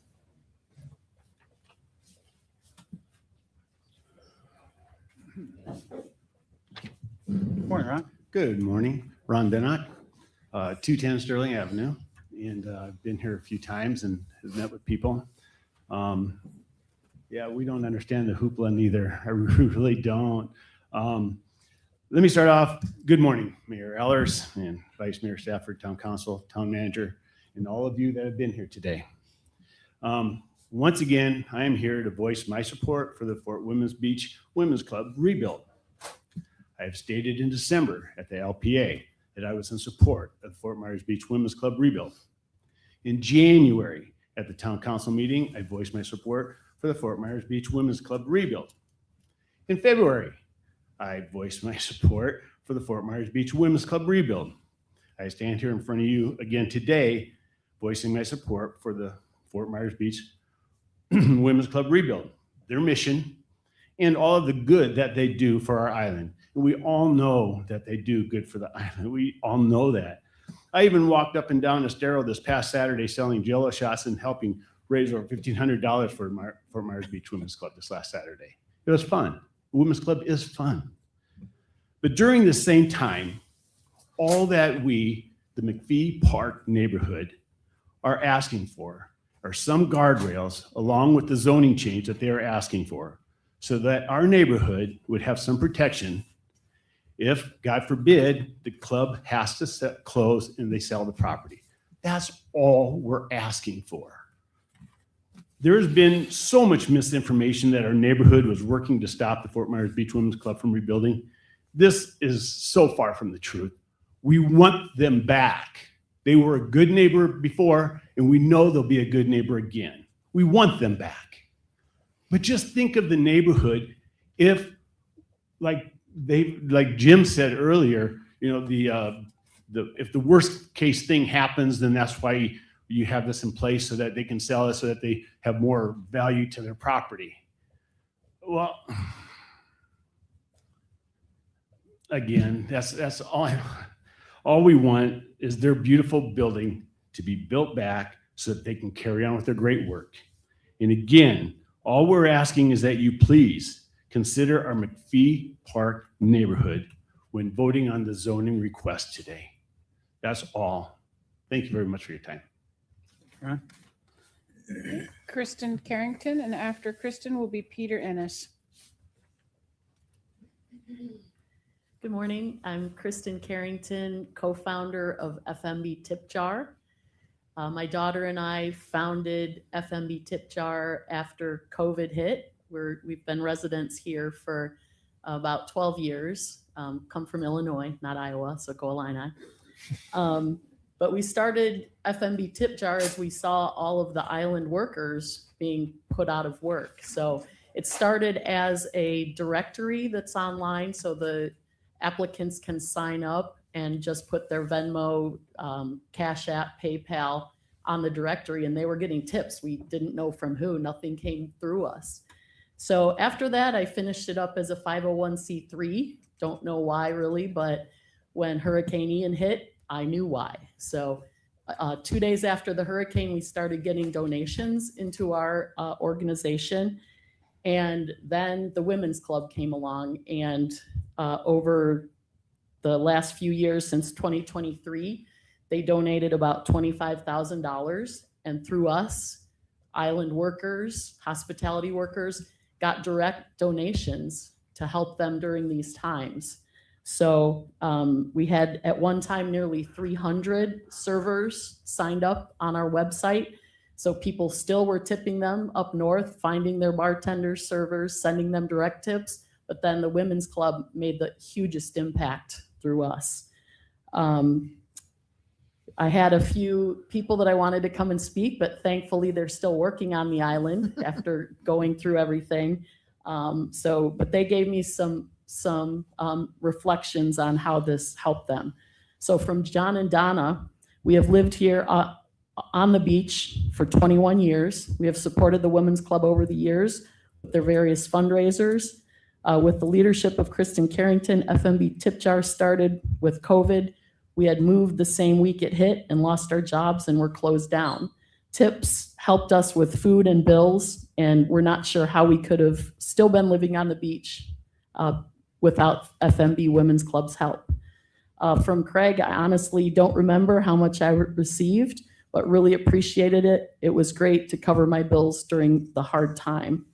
And then Allison was just here. She had to go to work. After losing everything in Ian, having support system was crucial. FMB Tip Jar did an amazing job. Everything through the Women's Club that came in helped us so much. The Women's Club has been a staple on the island since we've lived here. So give the women what they want and let them rebuild. Thank you. Thank you. Peter Ennis. After Peter will be Lori Webster.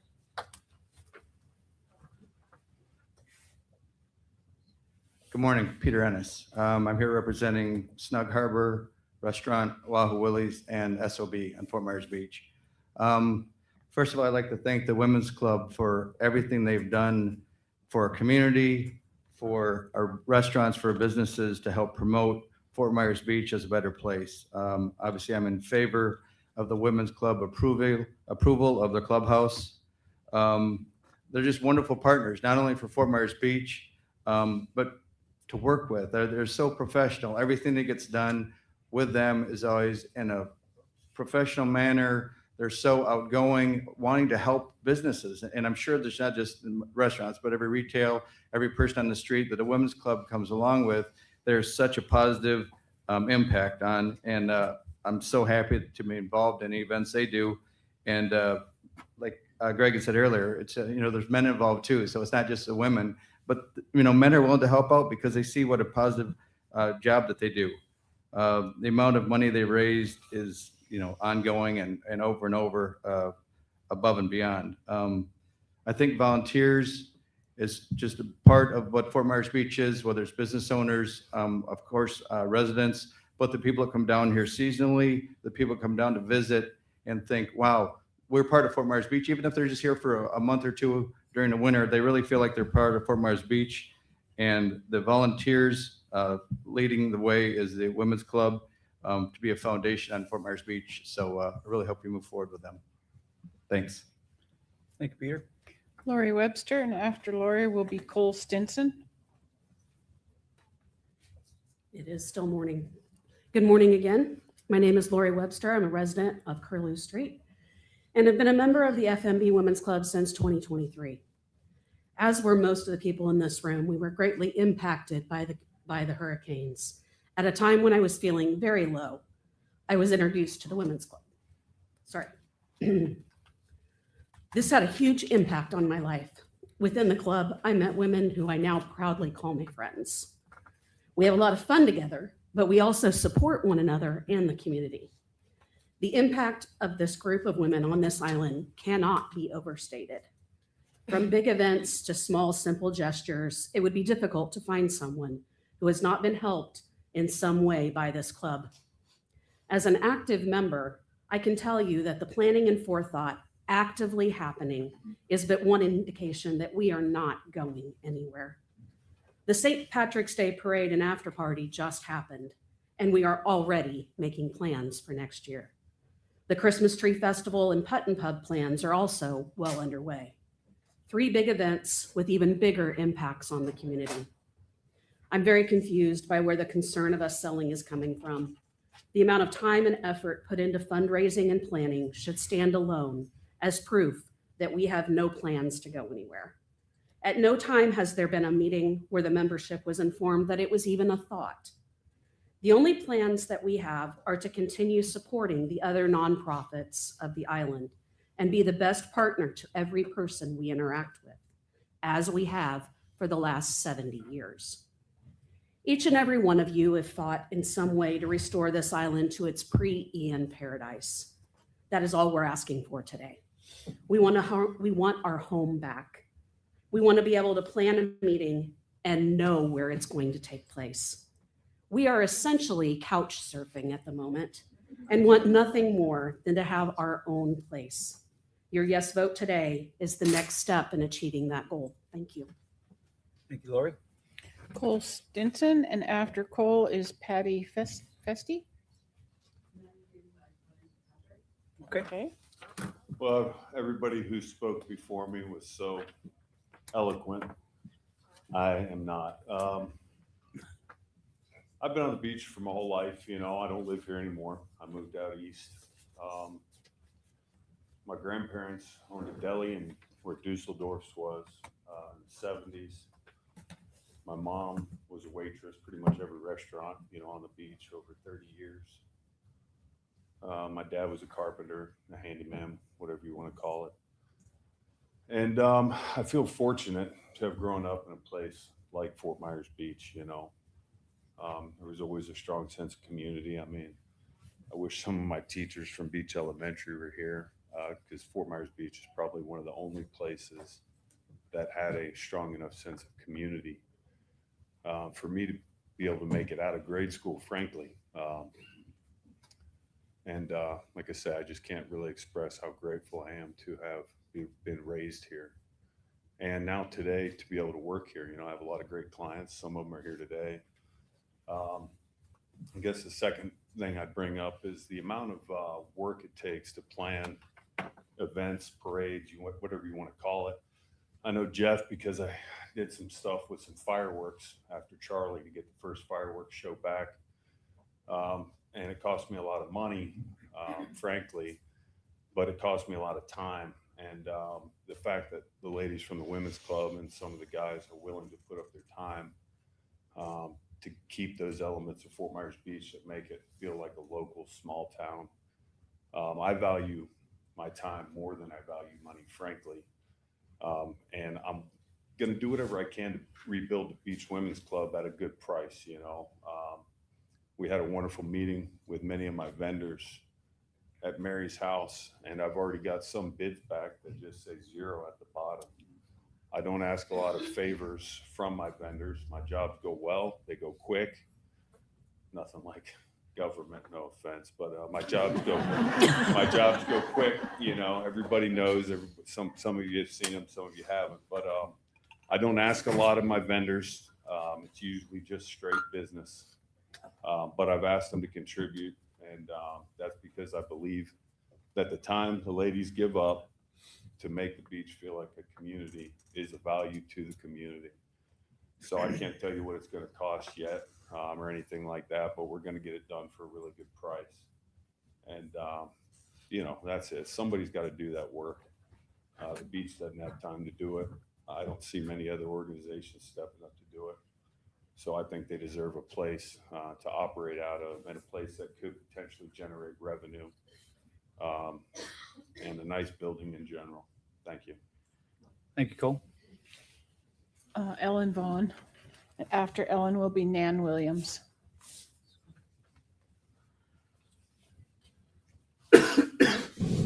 Ellen Vaughn, live at 7500 Estero and involved with lots of stuff. That's why I come to talk to you about lots of things. I want to weave together a little bit about what people have said about all that the Women's Club has done and what Anita rightly reminded of. This is a decision that you need to take your heart out of just do it with your head. I want to weave those two things together by saying that I think the concerns about the Women's Club going away, you can see the strength of it now. That's not going to happen. I want to say that like Mary and Dawn and Ben Milligan and a few others, I was part of that group that took that when the Women's Club was down to 16 members. We were actually 3 that had been added in because they'd been down to 13. It was a very serious situation. Well, in the build back, The Women's Club has become something that, as many people have said, is a very dynamic organization run by a lot of people that have very strong professional credentials and have built it into something that's not in any stretch of the imagination anywhere likely to ever go away. One of the things that I learned recently is that the Women's Club really had a dip in membership when Bay Oak started offering bridge. So all the people that had been members of the Women's Club because they like to play bridge went to Bay Oaks. All right, that makes sense. The Women's Club didn't pivot and come up with something else. I think the group of people that now are involved in the Women's Club, if something catastrophic were to happen and the reason for people joining went away, they would invent new ways for finding people to want to join. And I think that they can have shown the grit to be able to make that happen. Thank you. Thank you, Ellen. Nan Williams. After Nan is Howie Hoffman. Still here. Good morning. My name is Nan Williams, and I am a current member of the Fort Myers Beach Women's Club. In the past, I have been on the board. I was treasurer for 2 years. I was the vice president of membership, and I was a member of board at large. The whole reason I got involved with the Women's Club is because I moved here from Ohio. Sorry, John. And it's 4 letters, so it kind of works. And I And really there is some wanted to- confusion occasionally. Yes.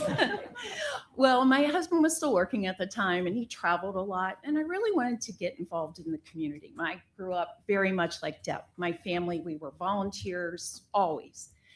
And I also wanted to get to meet people. And people talk about us being fun. We are fun. We are a ton of fun, but we work our butts off. We really do. And if anybody in here worked this St. Patrick's Day parade, I can see so many faces. We were there at 6 o'clock in the morning. We were there cleaning up at 7, 8 o'clock at night. We were back the next day. We were there, we really, really work hard for this community because we love this community and we want it to thrive. And again, we want our home. And we really hope that you approve the zoning request as is. Anita said it perfectly. I cannot talk over Anita. No one can. But please think with your heads and a little bit with your heart. Thank you very much. Thanks, Nan. Howie, is he still here? Oh, he is. Oh, there he is.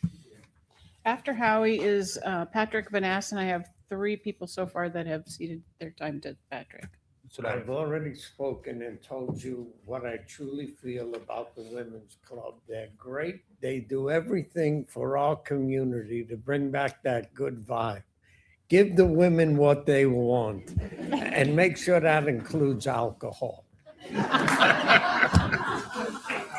Thanks, Howie. Patrick. You're my people. So you had 3? Is that including Patrick, or I had 2? I have Patrick including- and 3 more Oh, and 3 more. Yeah. Okay. that all have given their time to Patrick. Okay. Good morning. My name is Patrick Vanass.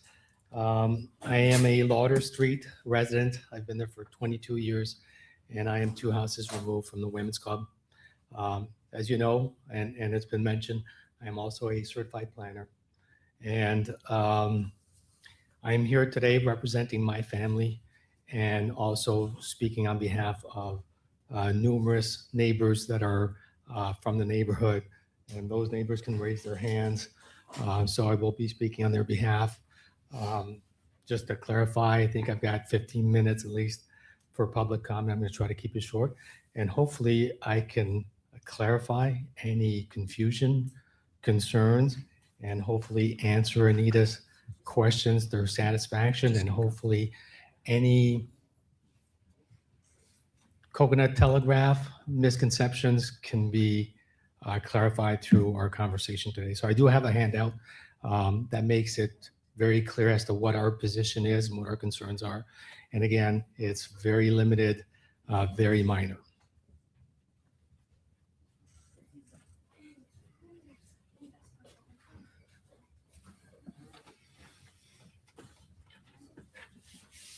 So I'd like to start off by addressing the fact that anybody questions or would think that we oppose the Women's Club. We are very saddened by that. Personally, I'm saddened, And I think a lot of my neighbors are scratching their heads and they don't understand how it got to this point. We emphatically support the Women's Club. We love the Women's Club. My neighbors support the mission. They support the rebuild. They support the events. And we also support the consumption of premises throughout the entire property. I have sent emails in favor of that. And my neighbors, including Ron that spoke before you, clearly mentioned that we do not oppose the Women's Club. As mentioned, we believe that our neighborhood is the best neighborhood on this island. McPhee Park has been a well-established neighborhood with a lot of long-term full-time residents, a lot of long-term seasonal residents. And everybody that bought in that neighborhood knew the Women's Club was there. They knew exactly what the Women's Club was all about. And we bought looking at the Women's Club as a great asset for the neighborhood. We've got neighbors that are members of the Women's Club. All our neighborhood participates in those events. And we have loved having the Women's Club as neighbors. So hopefully that dispels any misconceptions. We are not opposing the Women's Club, and we have no problem with the CPD getting approved today. We are just asking for some very minor conditions or guardrails should, in a very unlikely eventuality, that the Women's Club would sell in the future. So let me explain what the concern is. The concern is that the way the CPD is currently written, the uses included in there, unless conditioned, could allow for a private club. We understand, we know that there is no intent to sell, there is no desire to sell. We are not debating that whatsoever. But again, you never know what can happen in the future. And what we're saying is, in case there was a sale, we just want protections for the neighborhood. So what do I mean by a private club? And the example that I've given is the way the uses are outlined: membership, organization, and recreational facility. Should there be a sale, a community off island that doesn't have access to the Gulf may find that land very desirable.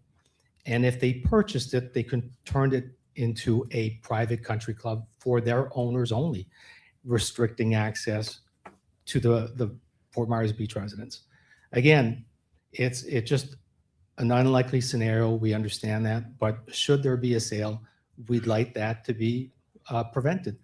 What we'd like to see is that anybody that would purchase it in the future, if they wanted to expand the uses beyond what the Women's Club is doing, they would simply have to come back in and ask for a zoning amendment, and to make it very clear to the entire community, to the council, exactly what they're planning, and let the public comment on that. And if it's something that's acceptable, great, it proceeds.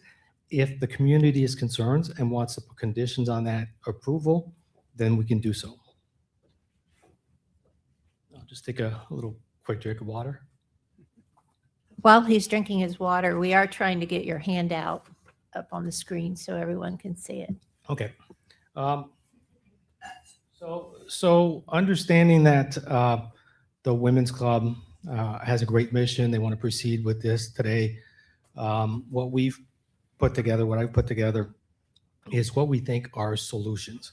Some guardrails that could be put in the approved ordinance that would create safeguards for the neighborhood and basically give us a lot of peace of mind should there, like I said, be this unlikely event where there's a sale.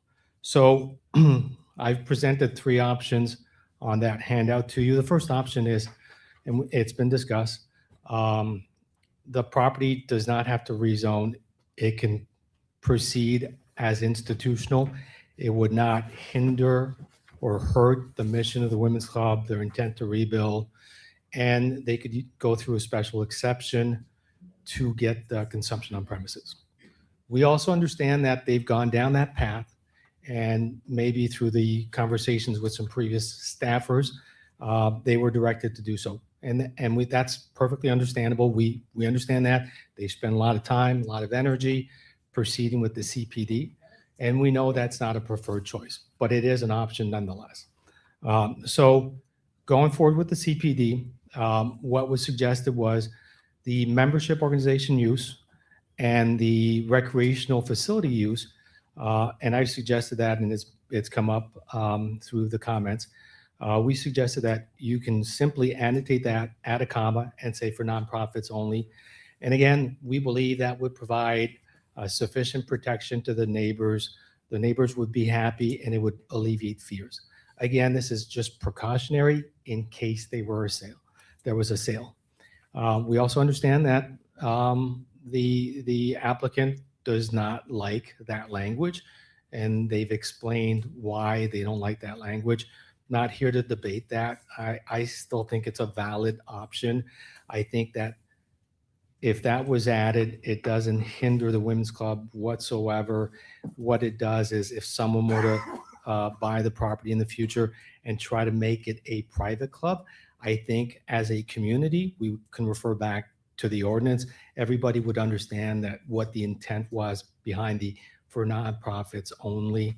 I understand there are multiple nonprofits and people could circumnavigate that possibly, but I think the intent would be clear and we could have a public discourse at that time. Again, understanding that they don't like that option, we looked at other potential options. The third option is defining exactly what kind of club the women's club is, what kind of club they are and what kind of club they are not. So what you've got there is the definitions used by Lee County.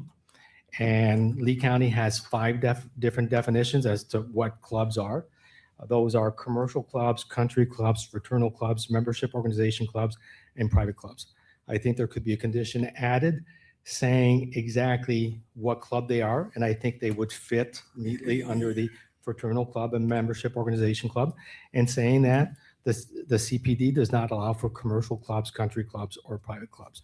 Again, that's a solution that we believe does not hinder, it doesn't impede them in any way, it doesn't hurt them in any way, and it just protects the neighborhood. So I believe we provided 3 options that are very viable. Those 3 options, we've closely looked at them. We believe that it simply provides protection for the neighbors. It doesn't impede anything that the women's club is or has always been. It doesn't impede their redevelopment. It doesn't impede the events, the operations, their mission, and also it doesn't hurt them moving forward with their plans to rebuild and to request the COP. What I do want to explain is that we are simply asking this as a precautionary measure. Again, we fully understand there is no intent to sell. There is no desire to sell. We get that. We're not saying there is. But we want this as a precaution, as a protective measure for the neighborhood. And what we're asking is we're asking for the same grace and understanding that the Women's Club expressed to the island and also their general membership when they incorporated bylaws in their bylaws that contemplate the potential dissolution of the Women's Club. Again, they have no intent of dissolving the Women's Club, but they are being prudent, precautionary. They are being good fiduciaries and good stewards of their organization. We are asking for the same grace and understanding as us being good stewards for our neighborhood, just protective measures should a worst case scenario happen. So those were my concluding remarks. We thank you for your time, your consideration. However, there were disparaging remarks directed at me, so I would like to address those directly. I had no intent to come here and make this about myself or anyone personally, but I was attacked, so I will respond. So just to clarify this notion or this rumor that I approached the Women's Club for a purchase, that is completely untrue. I am not a developer. I am not someone that can afford to buy that property, and I never approached them for that. I do represent developers, and I can tell you that almost any development on this island, if people are thinking of doing anything, some of them may call me for advice. So I did talk to some folks that were interested in the commercial property adjacent to the Women's Club. And one of the things that we discussed is that you are going to be short on parking. And you may want to talk to the Women's Club for a shared parking agreement. That could be revenue for the Women's Club that would benefit the Women's Club because we want them to rebuild. And that could benefit you in return for parking. So let's make it very, very clear. I have never approached them. I have never suggested that the Women's Club would sell their property. And if the logic behind this argument, think about it. I am here asking for protections for my neighborhood, suggesting that we can keep it institutional, which doesn't benefit any developer. So there is no logic to those arguments. So with that, I will conclude my remarks. Happy to answer any questions you may have. Thank you, Patrick. Who's next? Last but not least signed up is Tom Torgerson. Okay. I think barely, but it still is morning. Good morning, council, mayor, manager, attorney, and residents. Tom Torgerson, Fort Myers Beach. Sorry, I got a frog in my throat here. Maybe first talking about guardrails. They do have their place. However, unintended consequences can result from unnecessary use of them. The Women's Club is one of the straightest roads, widest roads, biggest right-of-ways, no curves, flat, no intersections on the whole island. Guardrails actually applied in this circumstance pose an obstruction in this situation. Now, the other extreme is a narrow, I actually wrote in here windy, I meant windy, but windy probably applies better here for Fort Myers Beach, with steep curves and ravines. Now, we do have that situation on the island also. Guardrails are an absolute must in those circumstances. And then we have everything in between. Guardrails for the Women's Club lower the value of the property and collateral.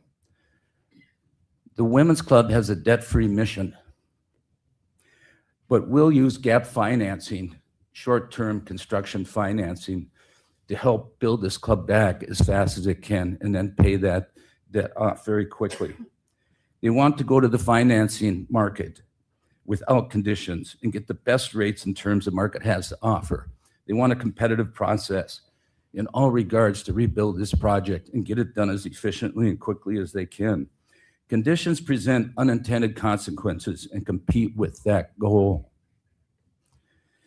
In my long business career, I'm sure it's hard to believe, but I'm coming up on 50 years of it.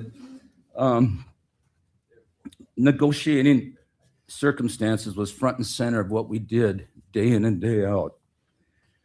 Communities, property owners, you name it, negotiating is just something I did for a living.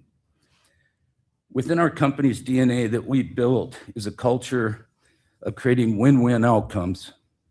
Our belief is win-lose outcomes don't end up with a winner and a loser. They always ultimately end up with two losers. In this case, a vote to approve the Women's Club CPD without conditions is a win for the neighborhood. It's a win for the community, and it's a win for the Women's Club. It's a triple header. It's everybody wins. You're expediting something that everybody wants done now. See my time running out. I didn't think I was that long. I assure you a vote on behalf of the Women's Club request without deviations will result in the Women's Club You got to wrap it up, though, Tom. giving There's more people to directive to speak. go to construction documents and development orders today. Yes, I said today. They're ready to go. Let's not delay this any further. Town Council, let's get this done now and move on. Thank you. Thank you. That's all I have signed up. Is there anyone else that would like to speak? Come on up. Comments feel like they're going to pale in comparison to everything I've heard. But Got to identify yourself in the mic. Good morning. My name is Angie Dieters, and I'm here today as a board member of the Women's Club. I also am a business owner, a real estate agent on the island. I became a member of the Women's Club in 2019, shortly after relocating to Fort Myers Beach. I moved here, and I did not know a single person in the community. Like many that move on the island, I was looking for a place to connect, to get involved, and a place that I could feel like I belonged. What I found in the Women's Club was far more than just an organization. I found friendships, purpose, and a group of people that genuinely cared about the community. Today, these members are my dearest friends. When the hurricane changed everything for all of us, we lost our historic building. Nearly every member of the club was personally displaced and dealing with their own devastating losses. Most had flooded homes, damaged businesses, families that were just trying to figure it out. What happened in the days immediately following our storm truly showed me the heart of this organization. Even while everyone was navigating their own personal tragedies, members of the Women's Club immediately focused on helping others. And within days, there were Amazon wish lists circulating, donations being collected, and plans already underway to support neighbors directly. Soon after the club began dispersing the $500 gift cards to the 33931 residents. These people desperately needed help, and they got it. I remember watching this happening and being absolutely blown away by the generosity and the unwavering focus of how it was to help others. These men and women were holding up the community. They were holding one another up, and they certainly held me up during some of the hardest moments that our island has ever faced. This is what the Women's Club represents. This Women's Club is not going anywhere. It's not just a building, it's an organization. It's an organization of people that care deeply for our community. Rebuilding the Women's Club means restoring a place where neighbors can come together, charities can gather and get support, and where the spirit of generosity defines the island can continue to grow. We've done all this without a building. Imagine what's possible with our building.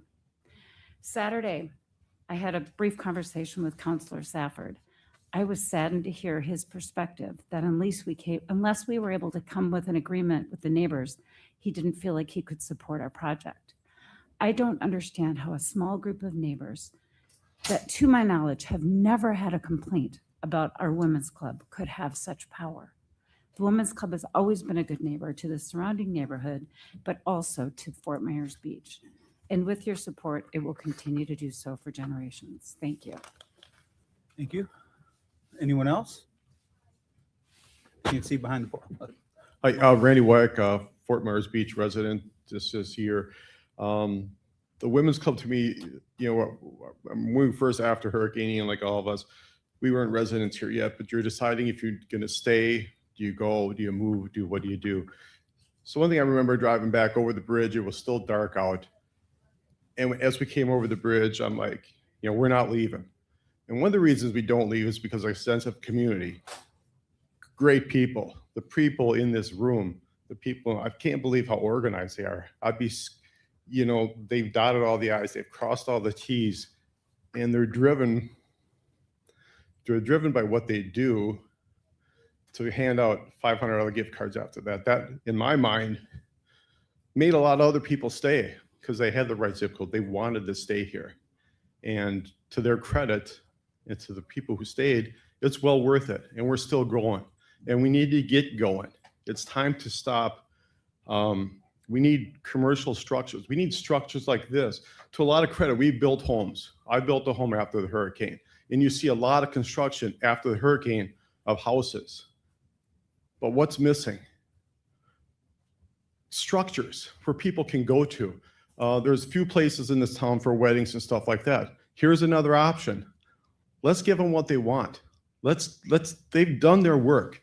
It's time to get going, build it, and I remember people at the start said this is gonna be a 10-year plan. I thought, you know what, they're crazy, let's do it in 5.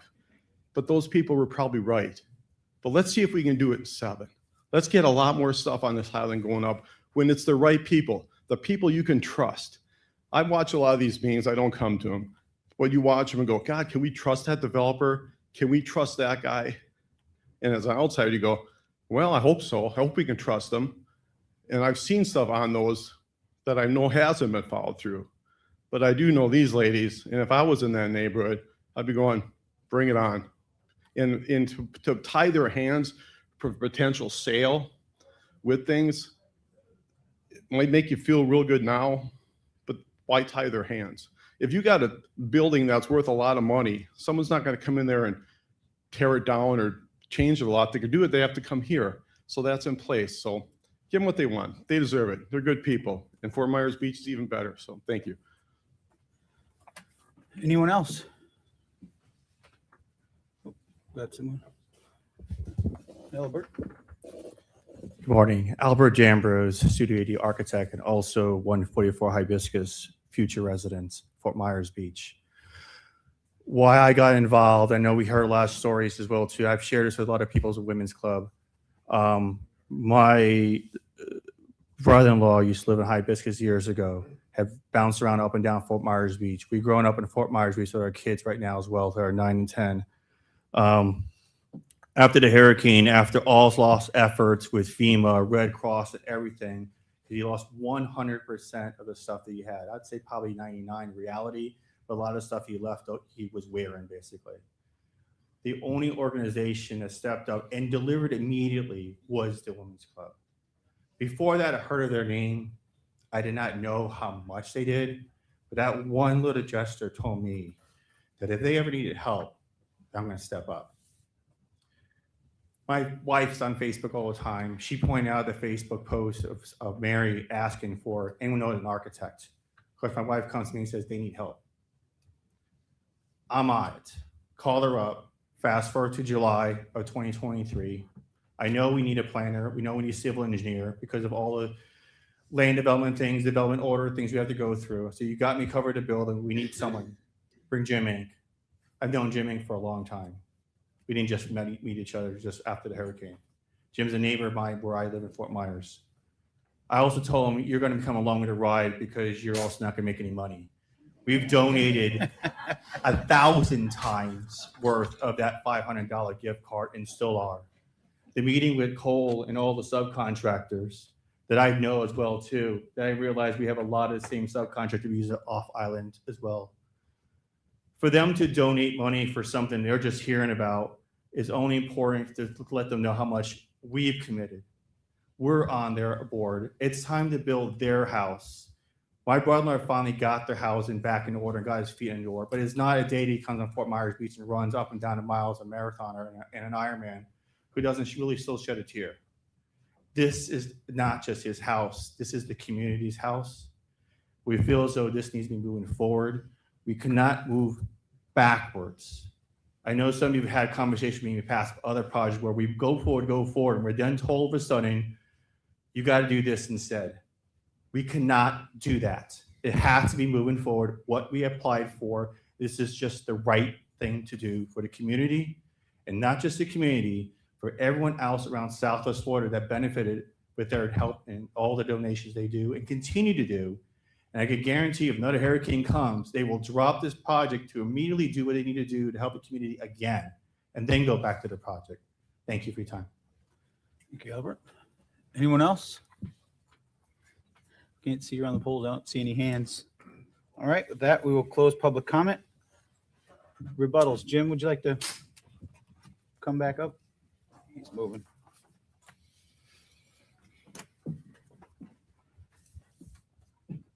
For the record, Jim Think, I'm from up north too, North Shore, Caloosahatchee River. You've heard a lot of testimony. You've heard from the women of the Women's Club. You've heard these powerful women. To say that they're not going to do everything that they can do in their power to stay in existence is short-sighting them. What is being asked by a few in the neighborhood is put guardrails. It's to look back. It's to look at the doomsday. What we're asking you is to move forward to know that the women's club's going to do what the women's club does. And with that, there are some conditions. I just want to, these are in the staff report and the others on a motion, should you make a motion. These were in the presentations at the LPA. These were in the first reading presentation that I presented as a suggested motion. But I want to put them in the record just to make sure the record's clear. Is 4 conditions. Development of the property must comply with all requirements of the Fort Myers Beach Comprehensive Plan and LDC in effect at the time of permit approval, except as specifically modified herein. Standard, it's in every zoning. Development order shall be substantially consistent with the master concept plan exhibit and building elevation renderings, in this case, DCI 2025-0203. These elevations are deemed consistent with the Land Development Code Division 7 Commercial Design Standards. That's the picture. That's what you can expect. That's what you're going to get. All state and local permits, including but not limited to right-of-way and stormwater permits, must be applied for and received prior to commencement of site development, another standard condition. All landscaping must meet the visibility vehicle at intersection requirements found in 34-3131 Land Development Code. That's a new one, but looks like it's going to be standard that we don't put plants that inhibit traffic. So those are the 4 conditions that we're looking for. The other conditions that Patrick put on us today that we've had really no way to analyze them, but just in my brief time at looking at them, we do not support. We don't believe that the women's club needs guardrails at this point. And I think the vast majority of the testimony you saw today agrees with that position. Thank you. All right. Any questions for staff or the applicant, Councilor McLean, before we close the public hearing? Just that the, just that the 4 conditions appeared that Mr. Inc. just referenced were more comprehensive than the ones that are in the staff report. So I'd like to include in the conditions in the staff report the inclusion of in a current or concurrence with the comprehensive plan, which I think is done regardless, but also that the master concept plan be included as one of the conditions that was missing in the town's conditions. Yeah, the master concept plan and the elevations bind us to what we presented that we're going to do. Thank you. Councilor Link. I do. So I have a couple questions for both of you gentlemen. I'll start with you, Jim, since you're standing there. I spent a lot of time on this trying to figure out what was all the neighborhood scuttle about. I just couldn't get it. So I'm thinking I need to spend more time on this. So I came to a conclusion, and I'm wondering if you would let me know if you think I'm right, and Patrick, you as well. It seems to me that the CPD actually protects the neighborhood more clearly by having specific permitted uses. Okay, so far, agree? So far, agree. Agree? Patrick disagrees. Well, One at a time? Well, Patrick's no offense to Patrick, but Patrick is not the applicant and Patrick is not the staff. So if you're going to direct questions directed to Pat or to Jason or to That's right. or to That's right. Patrick was a commenter under public comment. I forgot that. You could certainly. I forgot which hat you had on, Patrick. You could Thank certainly. you. Yeah, you can certainly ask questions under or Makes you know sense. under comments, but So, Jim, do you agree with that statement? Yes, I My do agree with conclusion? Okay. And that it also limits the development standards. It does limit the development to that specific site plan So it and locks those you in. specific elevations. Okay. And the schedule of uses that are in the zoning ordinance. Okay. And the institutional, even with special exemption, can be a little bit more flexible in some ways. The institutional convention zoning does have more uses than what we put in there. And potentially those uses could be more detrimental to the neighborhood or not. One of the things we took out residential, single family, two family. And I guess that goes to marketability.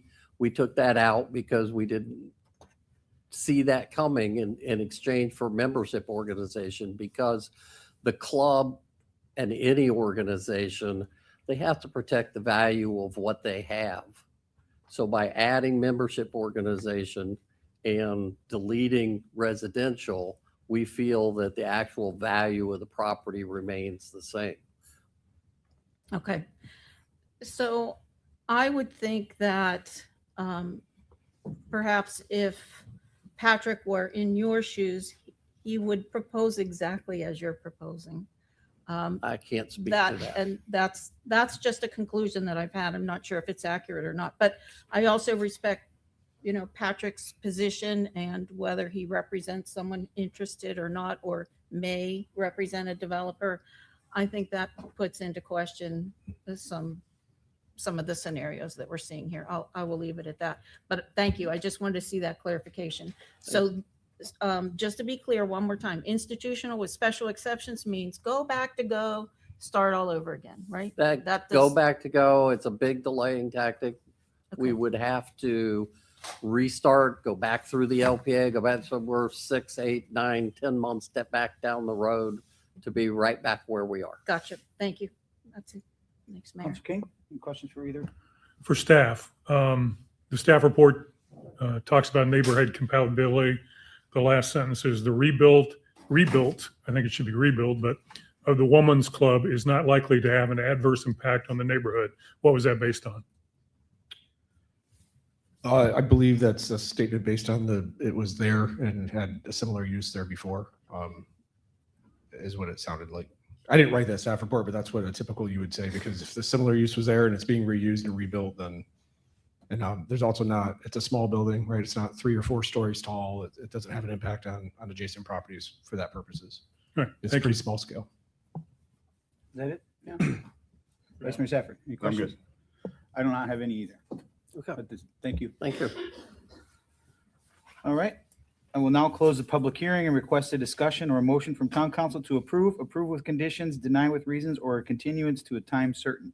My guess is there's going to probably be some discussion. So we'll start with you this time. Councilor Kane, do you have any discussion you'd like to talk about? Yeah, I guess. I'm kind of disappointed that a couple of folks, obviously one isn't on staff anymore, but so we really don't have some of the answers. I'd hate to think that we forced folks into something that they didn't really want. So I think we need to look into that. I understand the concerns of the neighborhood, and I understand the concerns of the Women's Club. I've been a supporter of the Women's Club. For my campaign, I donated the leftover money from my campaign to their rebuild. After a promise I made as a candidate, I donated a portion of my salary, first year salary, to the Women's Club for the rebuild. And my wife's company kicked in and matched to a certain extent of that as well. I understand the concerns, but I have to move forward. And I have a real problem sitting up here and devaluing somebody's private property. So I just don't think I can do that. So I will be supporting the Women's Club on this. Vice Mayor Safford? Yeah, I think, what I did say, Angie, was that I really wish that you guys could have worked out a deal. I'm always, in a quasi-judicial thing like this, I have to look at every side. It would have been a lot easier had you guys come together. It's obvious from the testimony today that that's just not going to happen. And just like with the other issue, I've got to go back to my roots. If the LPA unanimously approved this, I've got to stick to that, and staff approval too. I just don't see, Patrick, your argument changing my vote. So there you have it. Councilor Link? I think I said my piece. I'm good to go. And Councilor McLean? I'd like to make a motion to approve. All right, which one is it here? Ordinance 25-20, CPD 2025-0203, 175 Sterling Avenue, the FMB Women's Club, I'd like to do so with the conditions as listed and the additional conditions that were included by the applicant as far as the elevation drawings, the master concept plan being included as part of the conditions. As the only woman sitting up here with a vote, I would second that. Okay, we've got a motion by Councilor McLean, seconded by Councilor Link. Discussion. I've been the only one that hasn't talked, so I figured I might as well say something. But, you know, I certainly appreciate the neighborhood's willingness to get together and talk about things. And I certainly understand wanting to do conditions and guardrails. That would be great if every homeowner on the island could pick who their neighbor is going to be or have control over who would buy their house next door to them. We live in America, you don't get that right. You don't get to choose who your neighbor is.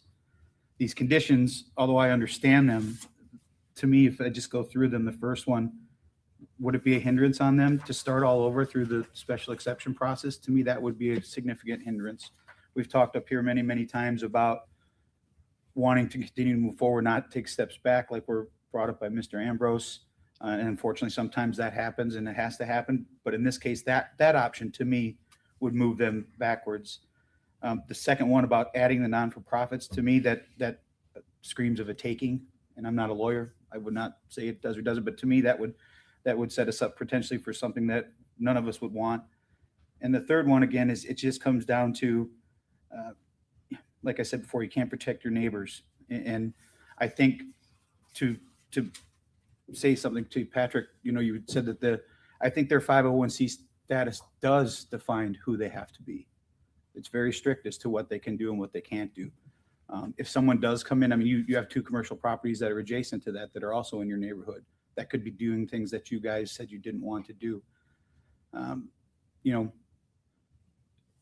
if they aren't one of the top or the top property owner island or the longest running property on the island, I'd be surprised. So to think that they might sell, maybe they would, maybe they wouldn't.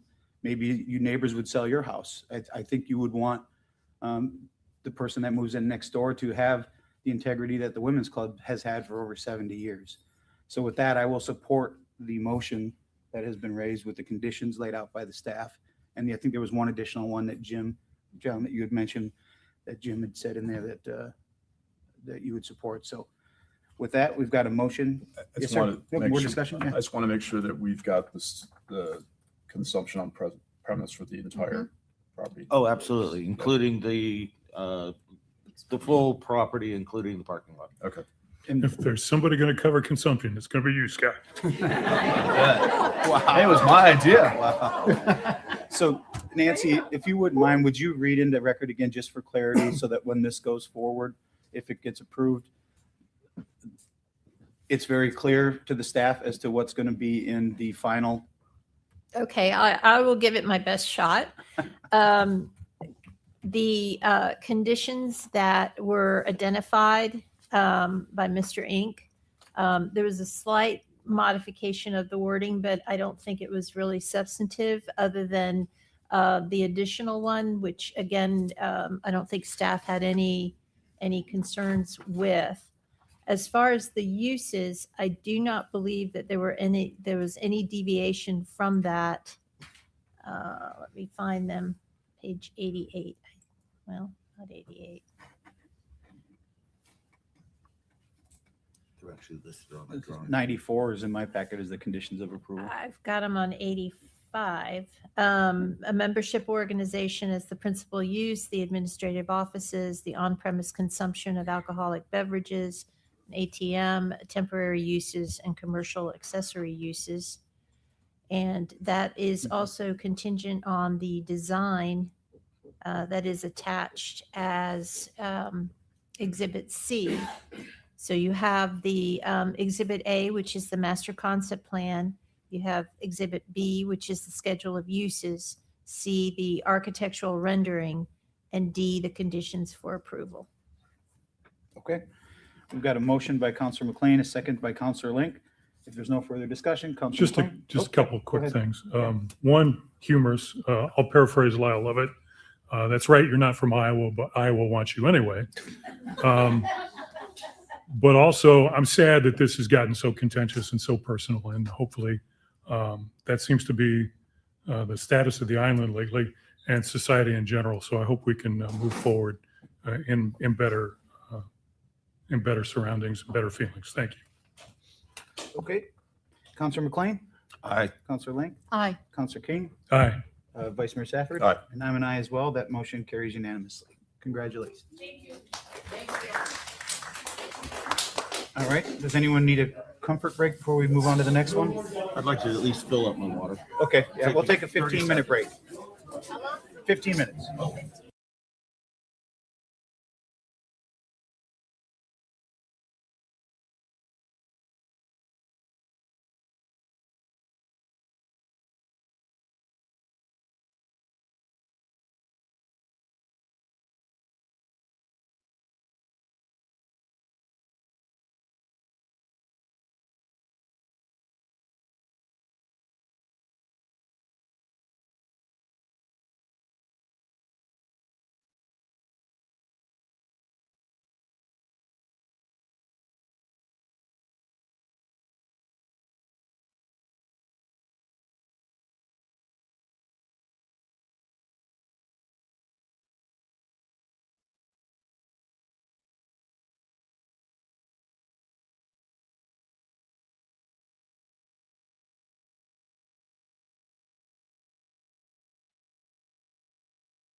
Okay, we're going to call the meeting back to order. It is 12:22.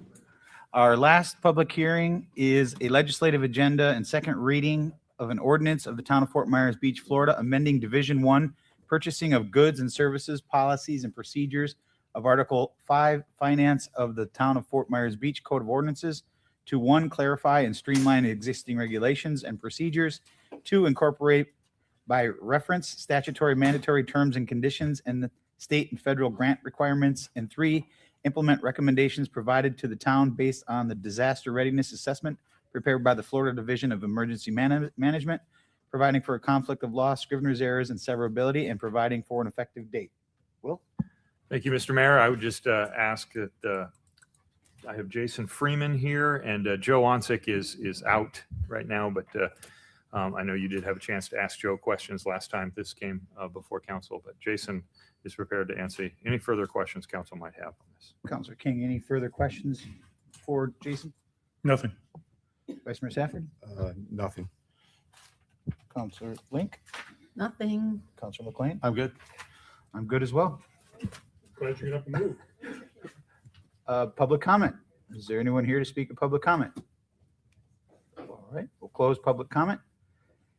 Is there, bring it back to the council for any further discussion or a motion? Mayor, I'll move ordinance 25-20. No, I'm that's the sorry. next one. Yeah. Didn't scroll down. I'll move 26-057. Nope. Nope, that's too far. One up. One more up. You went right Well, between. I should have brought my glasses today. 2606. Well, I am hearing 26-06. Do I hear a second? Got a motion by Councilor King. Yes. Seconded Second. by Councilor Link. Any further discussion? Councilor King? Aye. Councilor Link? Aye. Councilor McLean? Aye. Vice Mayor Safford? Aye. And I'm an aye as well. That motion carries unanimously. Next is our administrative agenda.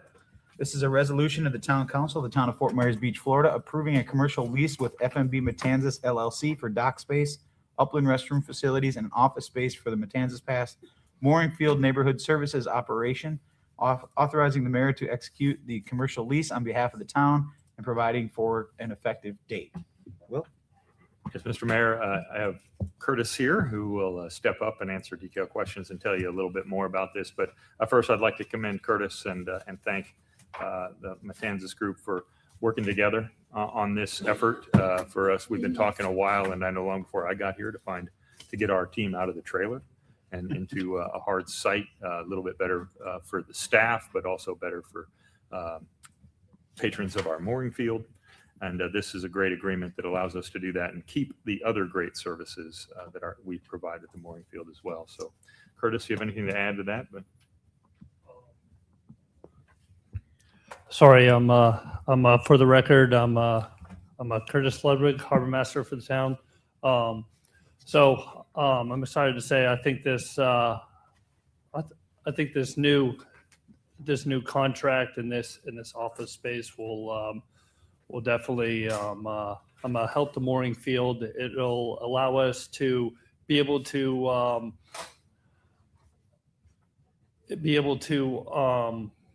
open up the door for more amenities that we can charge our customers. It'll have a physical address now, so we can charge the customers to have packages delivered to the office. We can rent mailboxes and things like that. But I think for our operation as a whole, I think this will help us out tremendously with the bigger office space and to add a place for the customers to have a more of a welcoming office and I guess home down there for them. So if you have any questions for me, I'll be. Councilor King, any questions for Curtis? I don't think I have any questions, but it was good to see that comparing this to the previous agreement from October of 21, where that was over $4,000 per month. This is $5,000. That's not bad. So good negotiation on somebody's part there. Thank you. I appreciate it. Scott? Yeah, my question would have kind of been for Joe, but maybe Curtis, you have an idea how revenue's coming in this year, how we're looking. Yes, our revenues we are a little bit up from where we were last year money wise. So we're excited that we think we're gonna be a little above where we were last year. We're hoping to get close to that 300,000 mark. So Okay, on a percentage basis, we're up 10%, maybe 20. I would No idea. say percentage basis, I'm not 100% sure, but I would say we're along the 10% line. Okay. I'd feel comfortable saying. Thank you. Rebecca? No comments except for thank you for scooping fish. You're welcome. Not a problem. Counselor McLean? No, I just think it's great that we're going to have proper facilities for our guests at the mooring field, and great job working with our neighbors to find the right facilities for them. So Absolutely. glad And a that big you'll all- thank you to Matanzas and to allowing us to partner up with them and make this happen. Absolutely. And then my only comments, I guess, or question would be, this lease will be paid for out of the proceeds from the mooring field money that gets generated, so it won't be anything coming directly from the taxpayer fund. Yes, Or taxpayer yes, fund. that is correct. Frankie, if you'd like to back me up on that, I believe that is. It's a combination. Go ahead, Frank. Sorry, I don't mean to. Frankie Kirkpatrick, Director of Community Development. It's a combination between a little bit of community services on the Tom Yazzo side, because he will have rangers at this facility as well, and also from the mooring field. So we're going to be jockeying around, but the funds are already there. So it's going to be a multi-purpose Yeah, and facility. thanks for, actually, I thank Frankie for bringing that up. It's also a space we're going to allow some of our rangers and code officers to be able to work out of as well. So they can Good. service customers on that end of the island better as well, and have a place to get out of the sun as opposed to the North Tower. We'll still be in the North Tower, but it'll add more space for that. Thanks for pointing that out. Very good. Thank you, Curtis. You're welcome. Thank you all. All right, there's no more questions or discussion. Is there a motion for resolution 26-057 for the mooring field office lease? Well, now that you've taken the hard part out for me, I'll move it. Got a motion by Counselor King. I'm here to help. All right, I will second it. Any further discussion? Counselor King? Aye. I'm an aye. Scott? Aye. Rebecca? Aye. John? Aye. All right, motion carries unanimously. Final public comment. Miss Anita?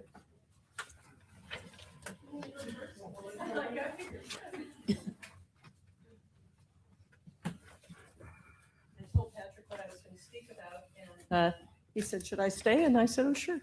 So, Anita Saracita for the record, and I'm here to talk about the comments that were made at the beginning of the meeting about the Wyndham. So I brought this up at the LPA meeting, and I've gotten a lot of criticism for those of you who know me know I can be a bit of a smart aleck sometimes. And my comment about, oh, it's the emergency, a beer, and what it was meant to be was, my comment was really more in line with all the commentary I'd heard about what is it going to be, what's going to happen. And we still don't know. And we still won't really know with the suggestion that Patrick's made. So the recurring special event permit was created for the Times Square merchants and the farmers market to have recurring bands on the weekends and the farmers market to recur once or twice a week. That's the notion of recurring. Recurring is going to be a slippery slope for you, much like temporary is, if recurring becomes a business that operates 6 or 7 days a week. That's not recurring. That's a business. Those are my operating hours. I don't understand how you will modify or use that recurring special events permit, which I was reading as I was sitting back here with the Women's Club. And by the way, thank you for your vote on that. I don't understand how this could possibly fit. I don't see how you could possibly put in there qualifications or conditions that would address the concerns, not of the concerns of the folks who are here who just want something to happen on the South End. Believe me, I operate on the South End. I want to see them rebuild their hotel. I want to see them have something on the South End because it will only benefit those of us who have already taken that plunge. But the special event recurring permit is not a way to go, in my opinion. And I think if you read it carefully, you might question it yourself. The Other things that were brought up, again, we listen to it every time somebody gets up for public speaking, and it's the passion. The gentleman's paid property taxes, and that's the joy of property ownership. We all pay property taxes, whether we like it or not. You utilize the property for this, that, or the other. I let them use this, I let them use that. That's great, but the town can't trade favors. It's a zoning case. It's a permission. You can't say you did this for me, I do that for you. It's just prohibited. So I would just ask you all, instead of planning something for April 6th to give them that approval, that you open this up for a more public discourse. If you're planning to do something like utilize this special recurring events permit and let the folks who live there, who are adjacent to that area, who work there, have some comment as to what goes on, as opposed to simply sliding it into something. So that's just my comment, and I thank you. And now Patrick will get up and say the contrary. So just right. Thank you, Anita. Patrick? Yes, for the record, Patrick Vanass. Again, I have to disagree with Anita, and that's great. We can agree to disagree, and we can make our cases. Again, I think there is an appropriate forum for these discussions. I also think that we should be going through those proper forms and follow the institutional rules. I'm a little perplexed personally that this podium right now is used to debate either side of the argument. I think that the proper way to do it is we come in with an application. I've read the land development code. I have conferred with staff. They do agree that we can request it. This can be discussed at a hearing in the proper form, following the proper rules. And what I can tell you is, counter to what Anita said, I believe that the special events permit does afford flexibility. And you as a council, if you want to demonstrate support for a local business and you want to demonstrate the desire to find a creative way for a business to move forward quickly, there are ways to get to yes. There are ways to put conditions in place. There are ways to have a dialogue with an owner that is willing to be very flexible. And through that process, I think we can find a win-win.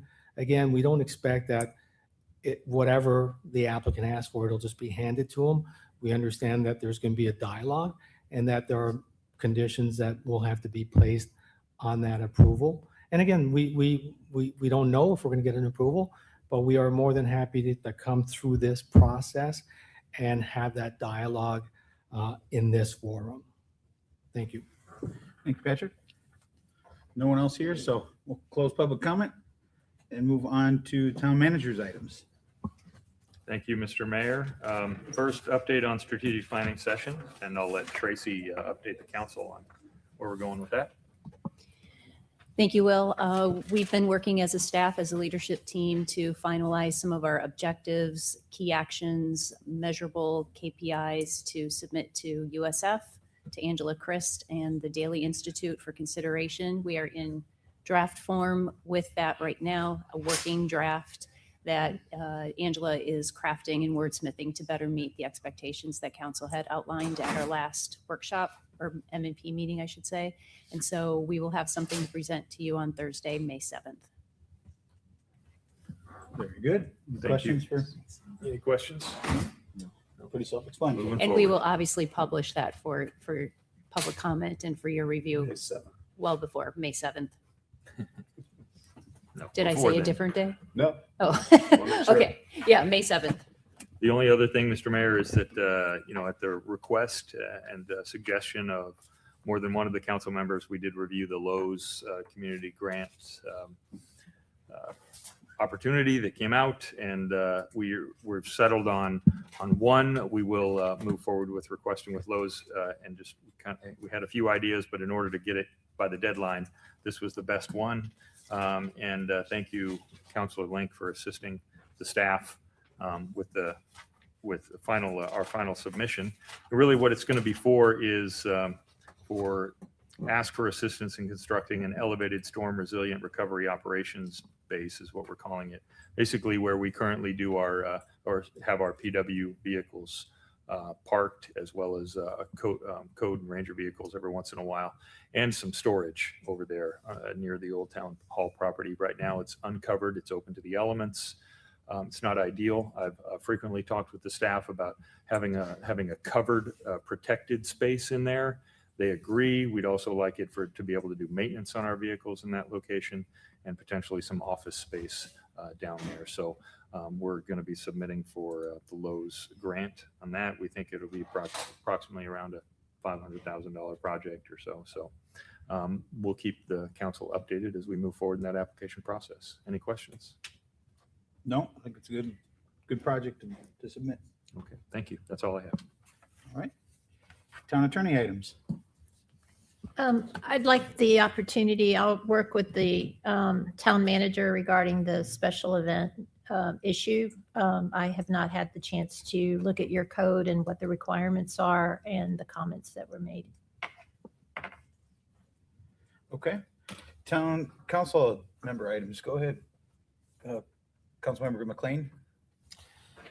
I just wanted to mention that there's some upcoming events at the Mound House that are looking very interesting, some archaeological things that are very hands-on and will help demonstrate and give an opportunity for learning and understanding what we have as far as a resource of a true archaeological gem inside Southwest Florida.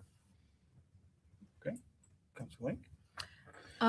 The only comment I would add, Nancy, to your comments would be an interest in understanding how and when you get an item on the agenda. When Patrick said, oh, we'll take April 6th, I'm thinking there's probably a bunch of people online saying, we'll take April 6th as well. So I'm not sure how that works or how how people get on the agenda, but that's something else I'd like to understand more about. Okay. Councilor King. I have nothing. Vice Mayor Saffron.